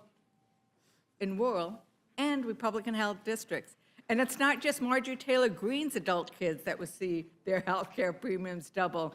It's across everybody's district. Nearly 6 in 10 marketplace enrollees, people who benefit from these tax credits, live in congressional districts represented by Republicans. Chairman Cole, do you know how many folks in your district will see their premiums? I think I've been educated about that tonight, actually. And do you remember what it was? It was about 48,000. 48,000. But you know what's interesting is your House State's Insurance Commissioner actually thinks that 100,000 Oklahomans could no longer afford health insurance by the end of the year. I'm sure you know Glenn Mulready. Mulready. Glenn Mulready. You know what he Mulready. said? Mulready. So Glenn Mulready, your insurance commissioner, said he tried to talk to his delegation about how it's not a great idea to have these all just disappear, but maybe do it more gradually or do something. He said, I like this quote. He said, they weren't listening at that time, though. Did you talk to the commissioner? I have not talked to him about this. We actually talk pretty frequently. Okay, He well- calls at least once a year to every member of the Once a year. delegation. Again, I know Yeah, him once a quite year. well. What's interesting is right now, we're in this moment where once a year is not enough because those health care premiums are going up. The president of the Oklahoma Hospital Association, he thinks it's even worse when you take into account everything. He said 300,000 Oklahomans will be affected. This is his quote. It's been a long time since we've seen individuals faced with the real challenge of deciding whether or not to take advantage of health insurance for themselves, their families, or go bare. And that's a close quote. And that's the thing about this. These are not just in Democrat districts. And what I love is that we are fighting because we don't care whether you're in a Democrat district or Republican district. What we care about is health insurance. And that's what this fight has proven, is that we care about whether or not you're going to be able to afford your health insurance. And you know what? When Representative Roy was talking about being a cancer I wish you survivor. cared as much about whether or not my people get paid. Right. You know, whether or not the people that are working at Tinker Air Right, Force Mr. Base, Mr. I wish you Chairman, I cared really about them respect you, getting but I didn't ask you a paid. question, Madam Chairwoman. Well, I didn't ask I you a question. apologize, but Thank you. you So- were talking about my district, so Yeah. I thought I would Well, express myself about my district and but what they think. We've heard you talk about that before, and I have 30,000 people in New Mexico who are federal employees, and I've been meeting with them as well. But I wanted to go to the fact that, you know, Representative Roy, who came and left so quickly, he was talking about cancer and how he's a cancer survivor. I'm a cancer survivor. And he was talking about how the Affordable Care Act is so bad, but you know what? I'm a cancer survivor. And so if it wouldn't have been for the Affordable Care Act, I would not be able to get insurance because there was a pre-existing condition. You know what else I am? I am a woman. And because I was a woman and could have had babies, I would have also been a pre-existing condition. And these are the benefits of the Affordable Care Act. And the list goes on and on about why that Affordable Care Act makes sense. But what we also need to make it be is affordable. And we had a hearing. I'm the chair of the Democratic Women's Caucus, together with members of the Policy and Steering Committee. We had a hearing. Well, Republicans were on vacation. Well, Republicans were gone. If you don't want to call it vacation, let's be honest, you were not here. But we were. And we held a hearing. And one of the most compelling voices, I mean, they were all compelling. We actually had to take out our tissue because we were crying so much. But one of those voices was Brick from Utah. Brick from Utah, who has a condition that he needs infusions. And the only way he can afford those infusions is through because he gets those tax credits. And he said, I want to work. And he went and talked to his representatives, and he tried to meet with his senators. And he did get to talk to Representative Kennedy, and Representative Kennedy's answer to him was, well, just go on disability. That's not an answer. That doesn't save the American government anything at all, because he wants to work. But you know what? We're going to have an amendment from Leader Jeffries and Whip Clark, I see her here, that's going to have a 3-year extension. And I'm supposing you wouldn't support that amendment. Is that right, Mr. I don't have a vote on that amendment unless you get it out of here, so. Right. But we could vote, and we will vote later on a 1-year extension, right? Just a 1-year extension, because we've heard the ranking member talk over and over again about that there are Republicans who want that 1-year extension. So we could do that as an amendment. I'll offer that as well. It's 14 of her colleagues. Do you know, what would a 1-year extension cost us, Chairman Cole? I have no idea.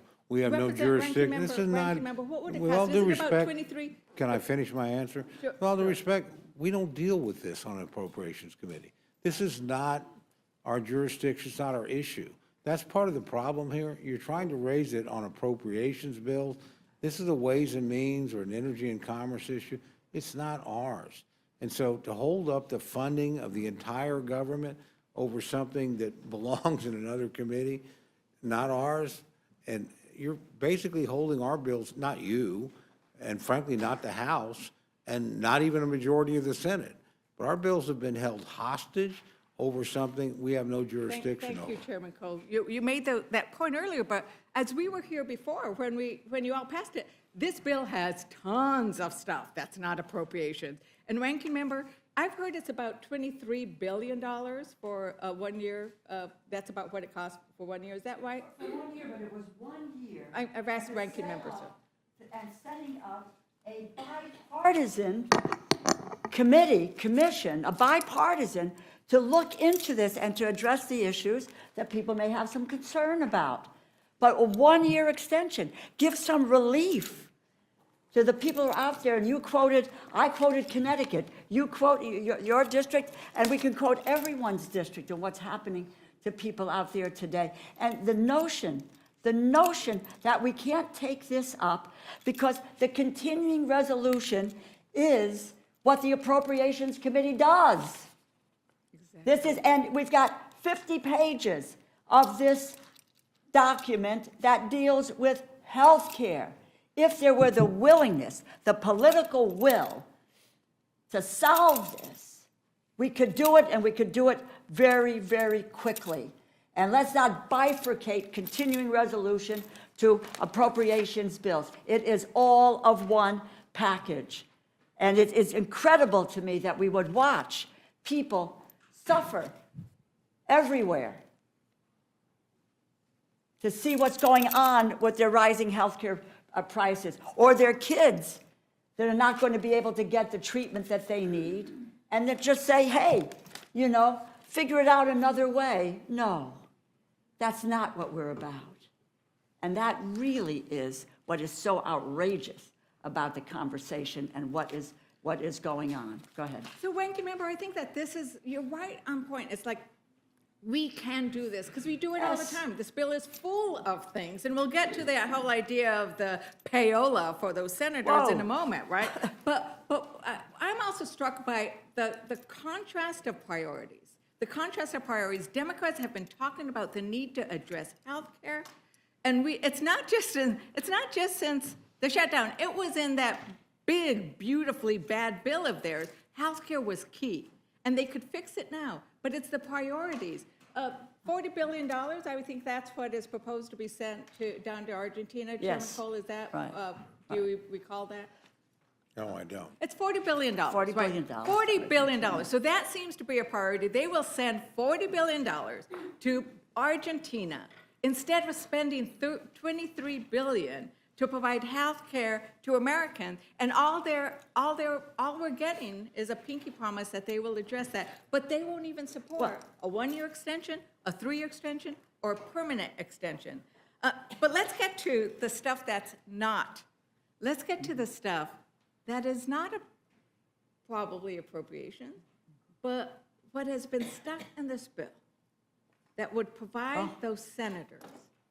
It's like a payola. Like, what kind of bribe is that? Who gets 500,000 of violations? And that's why we're saying it's maybe $8 million. Senators are gonna get $1 million, a couple of million, $500,000, and we're not gonna give money to help a father pay for his health care? Is that what's going on here, Ranking Member? Speaking of what doesn't belong in an appropriations bill, this doesn't belong in an appropriations bill. It's really, we have a review by an ethics committee that says that they can be paid off. We hadn't, it's just outrageous what's happened here. But in terms of the process, what so violates what appropriations has done. It normally is the process where you get the 4 people involved that are the chairs and ranking members in the House and Senate, and you have a sign-off on the bills. First of all, that did not happen this time as well, and my Republican colleagues, the Senate, the Senate chair, they just went forward and posted the bills without having sign-off. Then this is secretly put it in the bill at the last hour with no one, including the House chair or ranking member, or I don't believe the ranking member on the Senate side. This was a sweetheart deal that was put in there that rips off the government and the people of this country. And Americans think that the system is stacked against them. And And it when is. Republicans support giving payouts to senators in the millions of dollars, they can see why. But I'm going to give my Republican colleagues on this committee the opportunity to say this is not right. I will be offering an amendment to strip that entire section from the bill. We'll see what kind of courage the Republicans on this dais have. Now, I am the last Democrat to be able to ask questions, so I wanted to just give the ranking member an opportunity to see if there was anything else she wanted to raise in response to some of the other Right. issues No, that. I thank the gentlelady very, very much. It's really been really incredible. And first of all, everybody here is supportive of our veterans and so forth. And if we really wanted to do something about taking care of our veterans and their health care, we would have, and you would have, dealt with the $51.7 billion in advance funding for our veterans through the Toxic Exposure Fund, which was done, by the way, in the Fiscal Responsibility Act several years ago, which we've done, and the ranking member of Milcon VA is here. And yet, there is advance money for medical care, but for the Toxic Exposure Fund, the answer is no. Why? You want to help veterans? This leads to me, when I see that there's no commitment on the Toxic Exposure Fund. And what we do and what we have done in the past, it really is, we have done advanced funding over the years.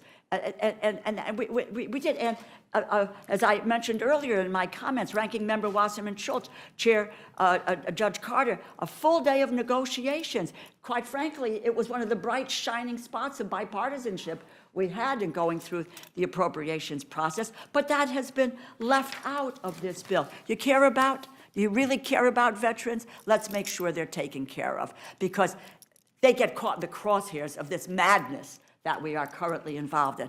I would also like to just say that I'm really tired and, quite honestly, fed up. It is a lie, it is misinformation that we had to reopen the government in order for there to be SNAP benefits to go to families. $6 billion in a contingency fund, which we voted for. Read the bill, understand what you did in the bill, and know what you did. You passed it. And it was the president who decided he did not want to spend that money to feed people. He's taken it all the way to the Supreme Court to deprive people and kids. It's 16 million kids. It's 8 million seniors. It's 4 million people who are disabled and 1.2 million veterans. You want to care for your veterans? Care for your veterans? Make sure that that money in that contingency fund is outflowing tonight and going, and not let them claw back, telling states, get the money back that you have given out. What is wrong with this picture? And I just say, if Mr. Roy were here, I would tell him, which he needs to understand. He needs to understand. He talked about a buyout. The buyouts were offered using money that government simply did not have. They signed contracts, buyouts with money that the Congress had not yet appropriated. That is unlawful. There is a lawlessness about this administration, and particularly where it affects the Appropriations Committee. They have been doing it from day one, and I love being on the Appropriations Committee as chair, as ranking member, and by God, I'm not going to give up one single bit of power that the Appropriations Committee has in order to be able to carry out our mission, and that is the $1.7 trillion that we deal with every single year for the services that the American people depend on. That's what we should be doing, and the power of the purse. Talk about a clean bill? No clean bill. They took back $410 billion from that earlier budget, and nothing is said about allowing them to continue to get away with this. An unelected bureaucrat, Russ Vought, who has the power to take that money away, which Tom Cole and myself and the other appropriators said we were going to pass because it makes a difference to our constituents. It is really unbelievable lawlessness that has been pervasive since January here, and that's something that we ought to really take back for the Appropriations Committee, but for the good of the American people. And the health care piece is absolutely the center of what this shutdown, yes, has been about, because that is a priority and it needs to be. Why? The last point I will make to you is, why now? Why now?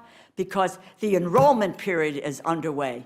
It started November 1st. Why now? Is because everybody's got the letter in their hand saying $2,000 a month, my insurance is going up. I can't afford $24,000 a year. Why now? Because by December 15th, they must make the first payment so that they can have health care insurance on January 1st.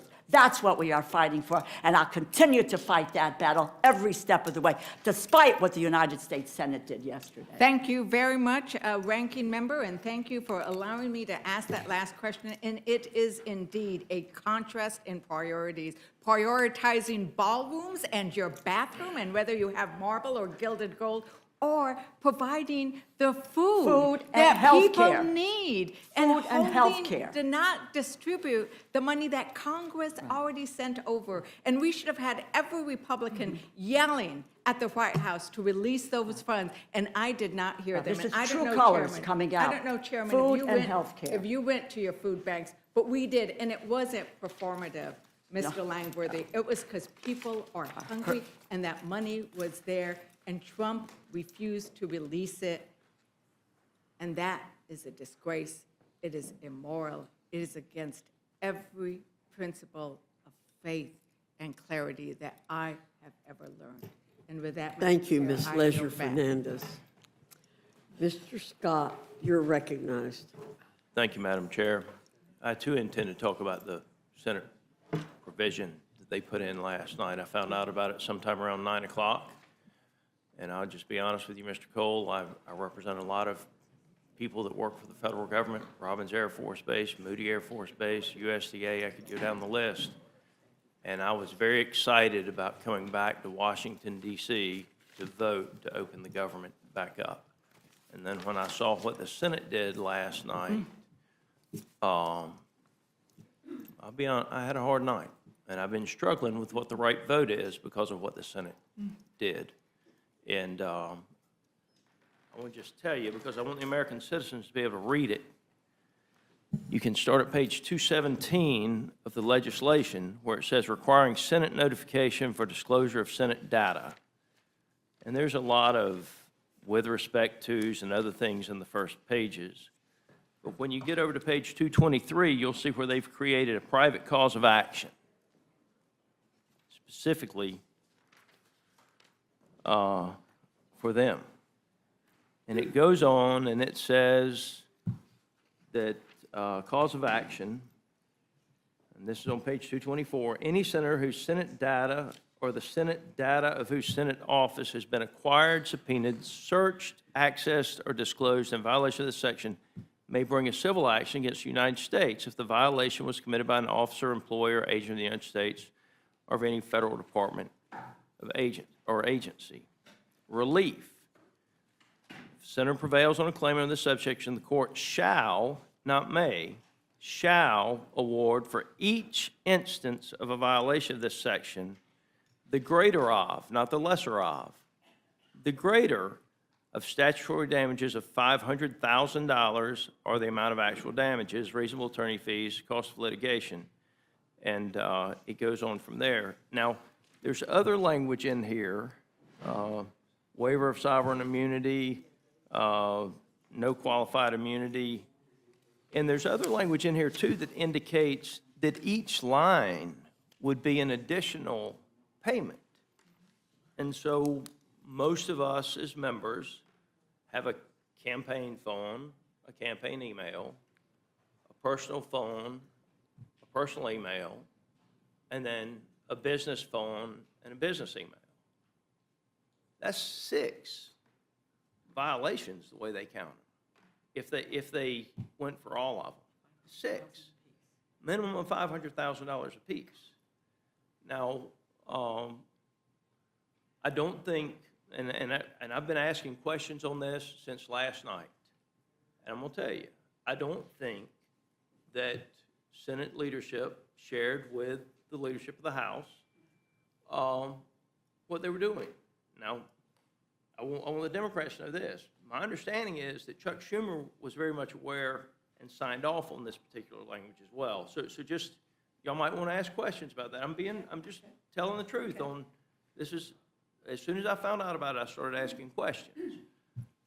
But they're saying, well, the executive branch shouldn't be checking up on the legislative branch. Well, there's some truth to that. There's a lot of truth to it. I believe in the separation of powers. And they talk about it being good governance. The thing that I can't get past, though, and this is, again, I mean, for the American citizens, if you go to page 227 of the bill, limited retroactive applicability. In general, The amendments made by this section shall apply to any acquisition, subpoena, search, accessing, disclosure of Senate data as defined in Section 10A of the Legislative Branch Appropriations Act of 2005, and to any failure to disclose such an acquisition, subpoena, search, accessing, or disclosure occurring on or after January 1 of 2022. So it's given them the ability to retroactively go back. We know, you literally know who, at least, we may not know all of them, but we at least know the list of some of them. In this paragraph, the term violation section 10 is the meaning given to the violation section. It goes on from there. But there's also language in there where it indicates that each account is a separate payment. Now, this language did not go through any committee markup. This language was not shared with the House of Representatives prior to it being put in the bill. And I personally agree that it should be removed. The problem is, if we remove it, the Senate, it has to go back to the Senate. And then you're right back to where you were 40 days ago, where all of a sudden you're trying to get a piece of legislation out of the Senate. And so, I mean, I've struggled. I want you to know that, Mr. Cole. I want the American citizen. I've struggled with what the right course of action here is, because what they did is wrong.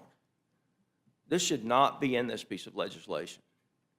And they can say it's about good governance all they want to. When they made it retroactive, then all of a sudden it was no longer about good governance. There's actually a list of people that know they will get paid as soon as this thing is signed. At least they've got the coupon where all they have to do is go file at the courthouse and get paid. And I haven't decided exactly what I'm going to do. My gut is, because of the way this place is so dysfunctional now, that the right thing to do is to get the government cut on as soon as possible and make sure that the American citizens are watching what those senators do and hold them to account for what they did. And at the same time, the House put legislation out that actually reverses what the Senate has done. They should vote on this in the light of day. If they think this is the right thing to do, then they should have a committee meeting and a straight up or down vote on it. Don't hold my people who work in my district at Robins Air Force Base paycheck any longer than it's already been held. And so I want you to know, Mr. Cole, you're our chair. I respect you tremendously, as much as I respect anybody in this House, and as much, I mean, I can take everybody I ever met. I have tremendous respect for you. You are a man of integrity and honesty, and when you tell me you didn't know, I trust you. And when Mike Johnson, when I'm asking questions about it at 9 o'clock last night, I don't think our side knows. I think the Dems and the Republicans in the Senate knew, though. I do. I want you to know that. And but this is, I mean, American citizens just need to read it, and they can figure out for themselves. It's not that hard. It's big letters. It starts on 217. It ends on 228. It won't take you 10 minutes to read it, and you really can pretty much start where the private cause of action is discussed. But that would never pass if that was a standalone piece of legislation, and it is clearly authorizing an Appropriations Act. Would the gentleman yield? I'll be happy to yield to Yeah, Mr. Roy. I just want to add that I share the concerns of the gentleman from Georgia. I do not think that this provision should have been inserted. It certainly shouldn't have been inserted at the 11th hour without deliberation and back and forth. I do believe the gentleman's correct. There were Democrats and Republicans involved with it. But I think there's going to be a lot of people, if they look and understand this, are going to see it as self-serving, self-dealing kind of stuff, and I don't think that's right. And I understand, I think some of the motivations were to try to target a DOJ that I think was fairly obviously abusing its authority and targeting United States senators, separation of powers concerns, all the things. We can debate all that. But, you know, we think it was pretty egregious, so I have no problem with the prospect of going after and trying to empower, even through private right of action, a way to go, because we do it in other contexts, consent decrees and other things. But the retroactive potential to have dollars going to United States senators, when we've got American citizens, whether it was J6ers, whether it was people from the FACE Act, whether it was others that have also had the full force of the federal government through the Department of Justice targeting and coming down on them, and they're going to see, oh, but you can slide in a provision in here for United States senators? Like, it is beside my comprehension that this got put in the bill.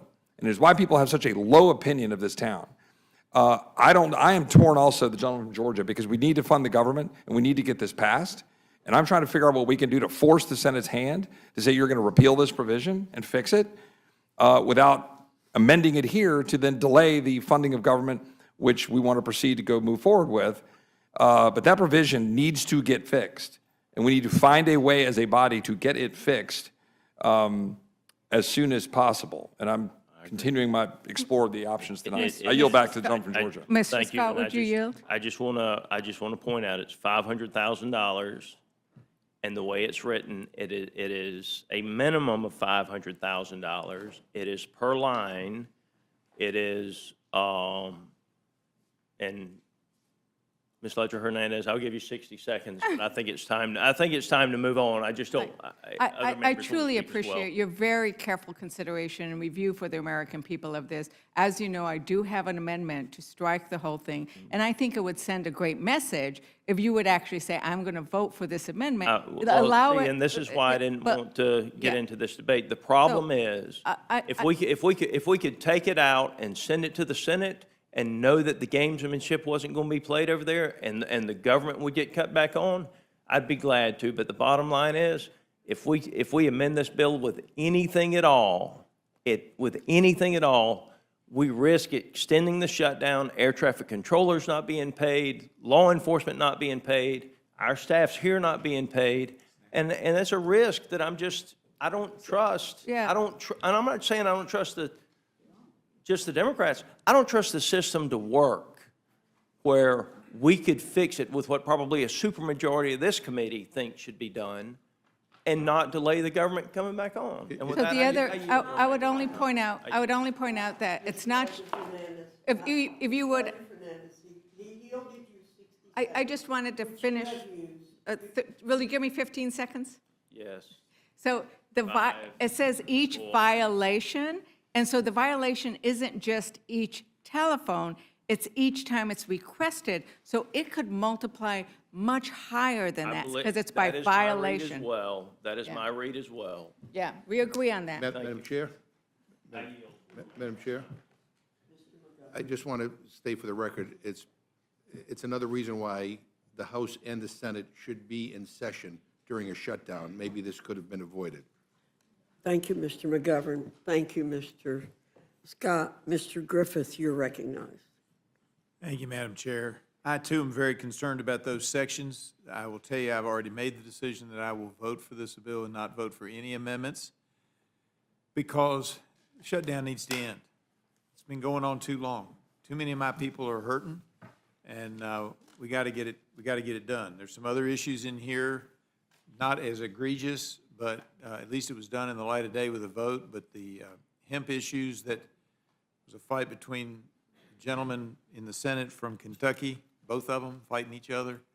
I don't agree with the solution they came up with, but I'm voting for it because I've got too many people that need the government to open.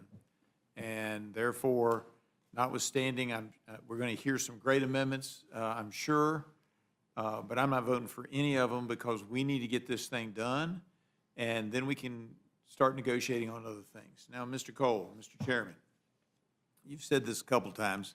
I want to underline it because it's exciting for me to hear it coming from the Appropriations Chair.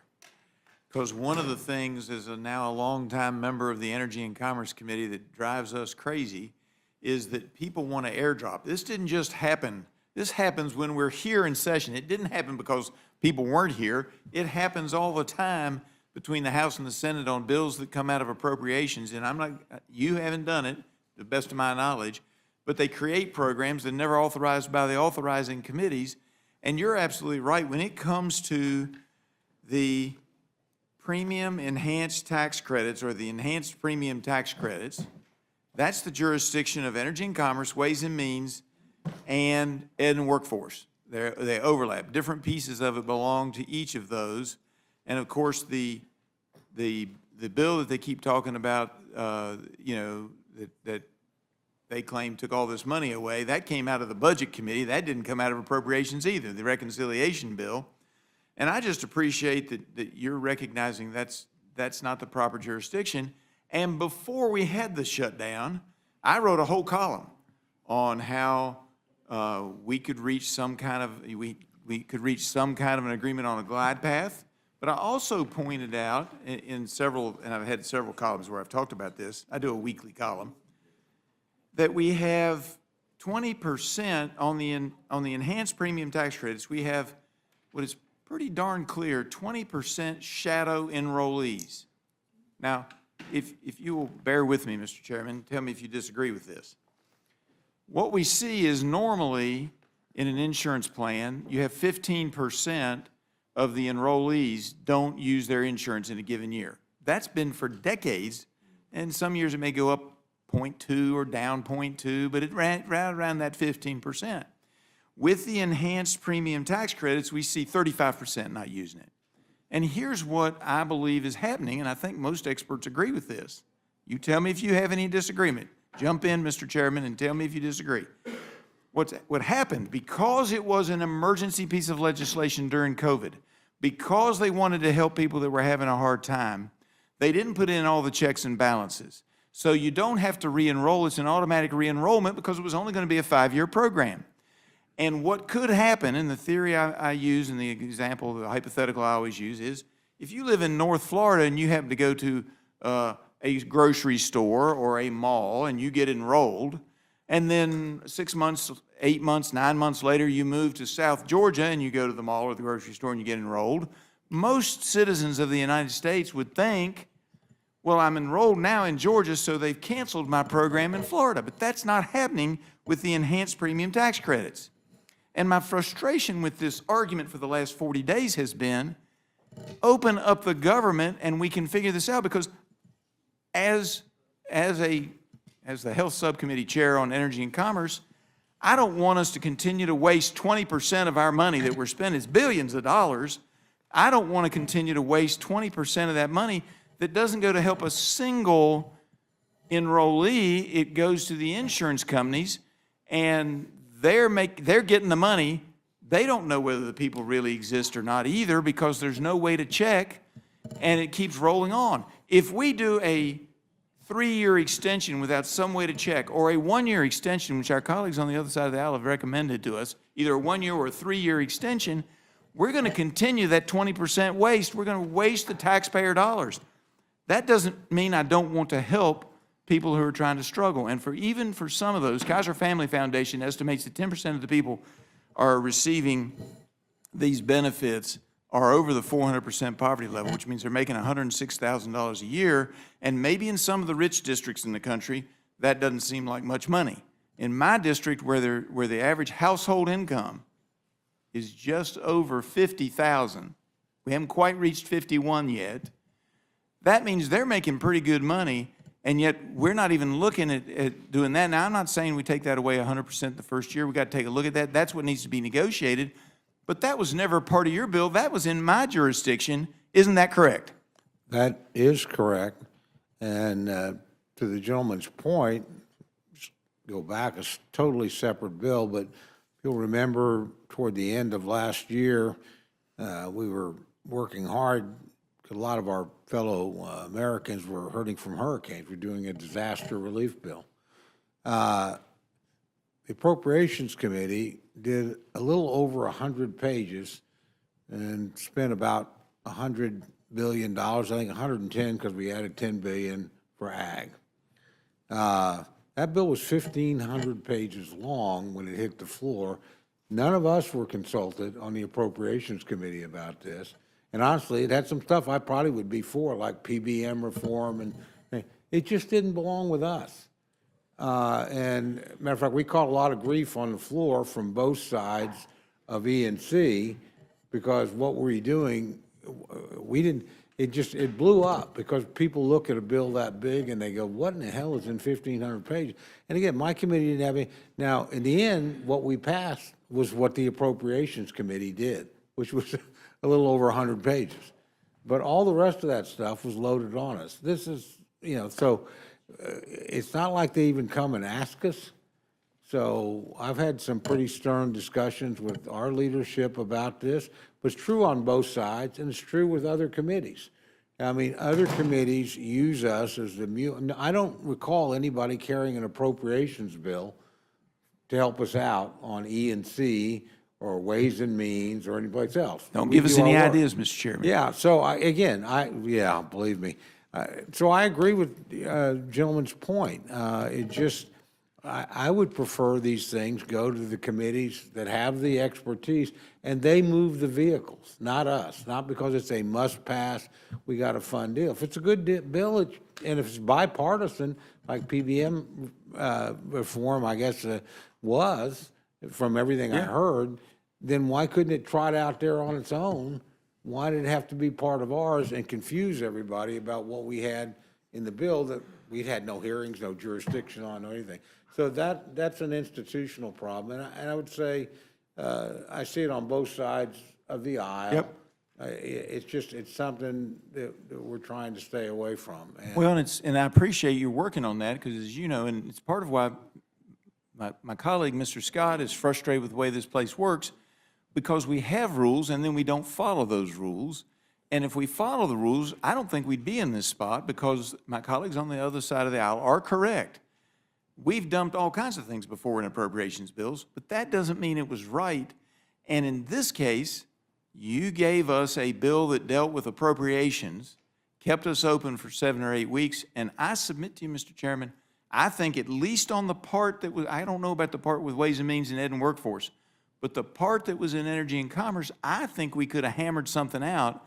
But the number one concern that I have about just doing this blanket and claiming, oh, we're saving health care, is the 20% that's going to the insurance companies. It's not a question of, which side of the aisle you're on.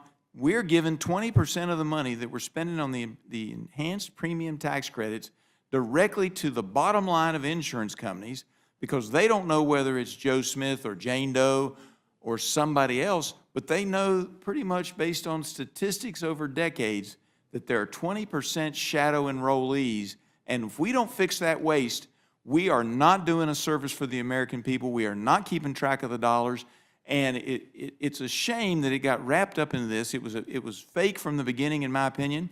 We could have worked on it. We could have passed the CR, and while some people say it wasn't clean, and technically it had some other stuff in it, but none of it was stuff the Democrats opposed. Telemedicine, federal qualified health centers. I mean, there was some good stuff in there that belonged in an appropriations style bill. And it's all in here, is it not, Mr. Chairman? All of that stuff we had in the original CR is still in here. pretty much, yeah. Yeah, I mean, as far as those programs are concerned. And yet, because some folks wanted to make it all about health insurance, which was not what this bill was about, was it? No, sir. And didn't actually want to deal with resolving the issue in a responsible legislative manner, working through the proper committees. We've been shut down for 40 days, and that then ties my hands tonight. I can't vote for amendments that I might otherwise think are appropriate, and I can't vote for amendments that I think are not only appropriate, but are truly justified, not just marginally, but by 2/3. I cannot vote for them because I want to get this shutdown over. There are too many things being impacted in my district, and I'm sure in other districts too. I can only speak to my district, but having one of the most economically challenged districts in the country, I heard somebody say something about suffering.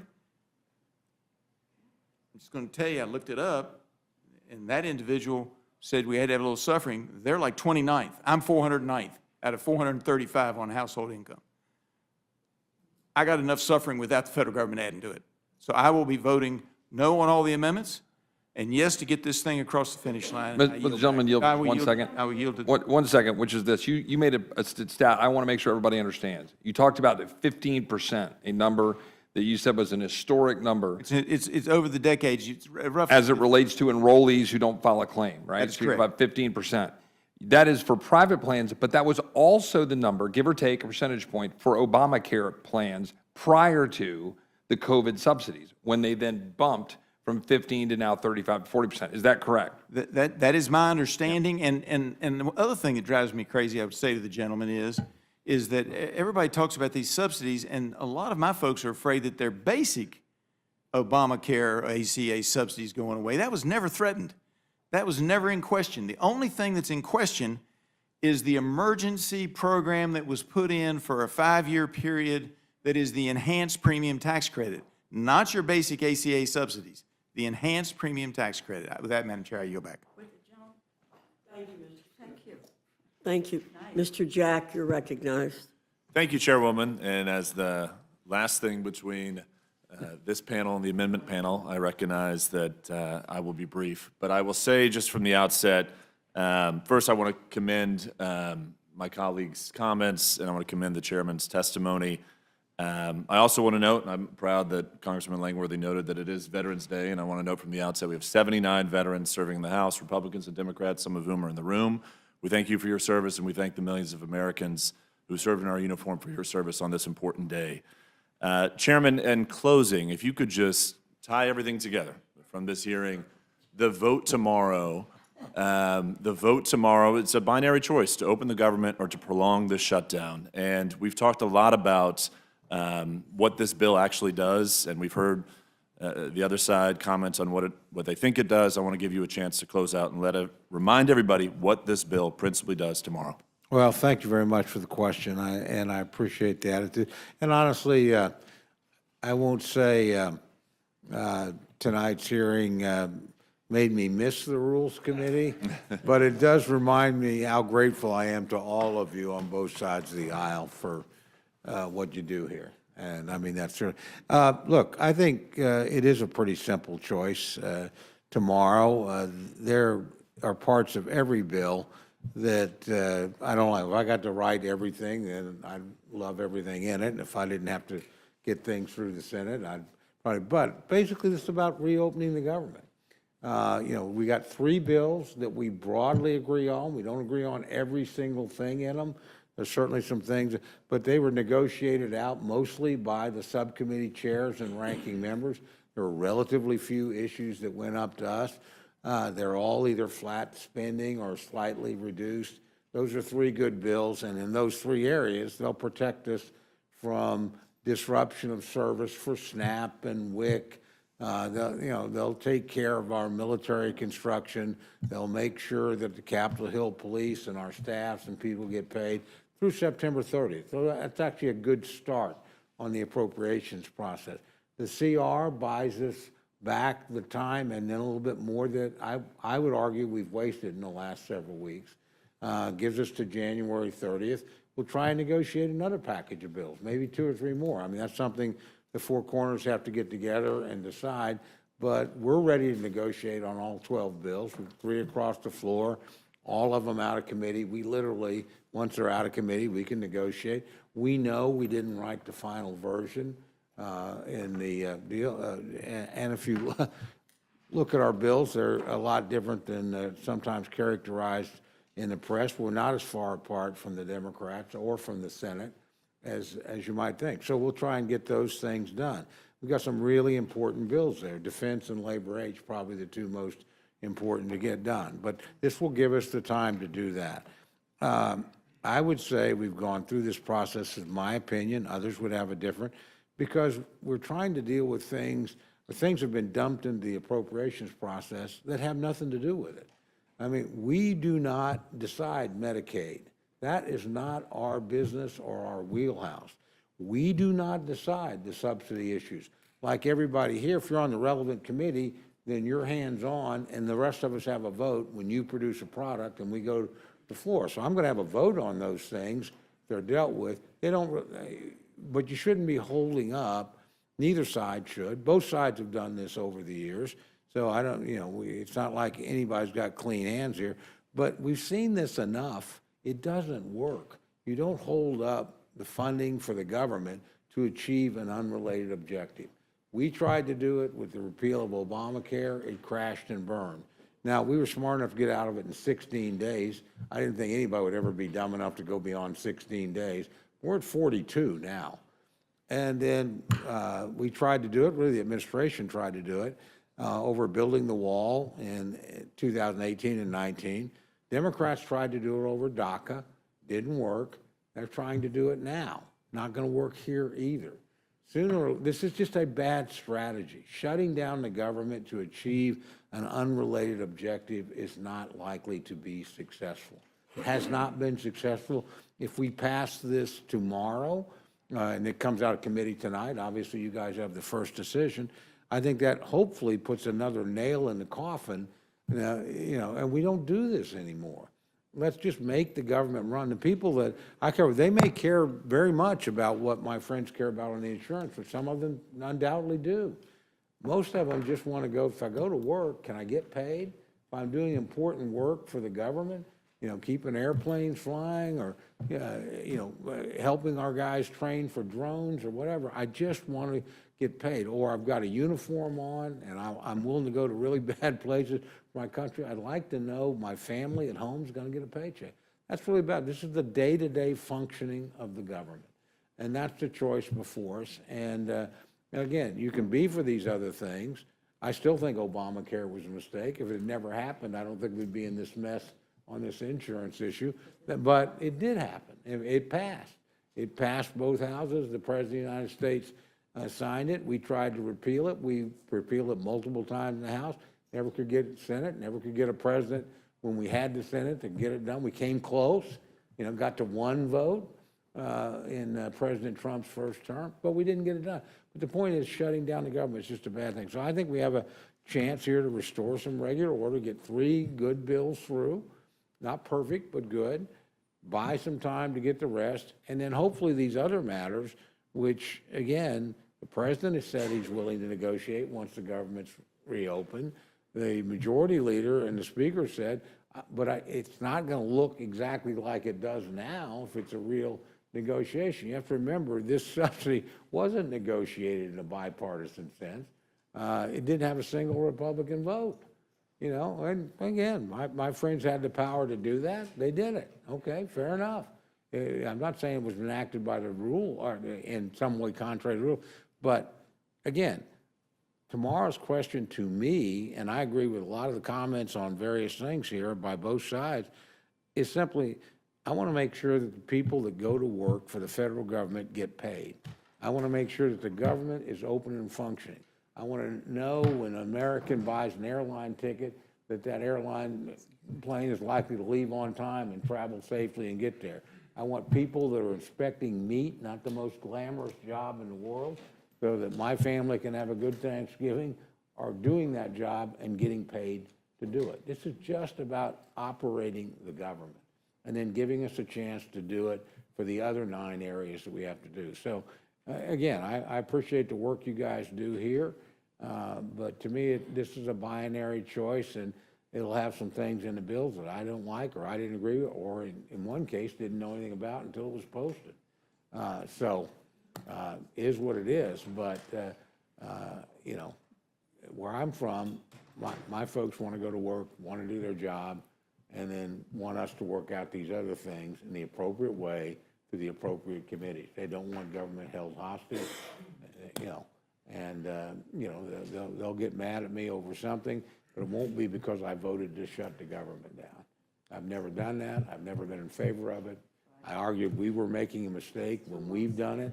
I think my friends on the other side and certainly in the other chamber have made a mistake when they've tried to do it. And again, I just think we want to get the government up and running. Well said. I appreciate that, Chairman. Madam Chairwoman, I yield back. Thank you. Thank you, Mr. Jack. I'm sorry, Ms. DeLauro. I thought you might be sorry. Thank you. This ends the first panel. I thank the chairman and the ranking member of the Appropriations Committee for being here for almost 3 hours, and I appreciate your kind words, Mr. Chairman. We'll be back in January. And you are excused. Thank you We very much, appreciate Madam it. Chair. Thank you.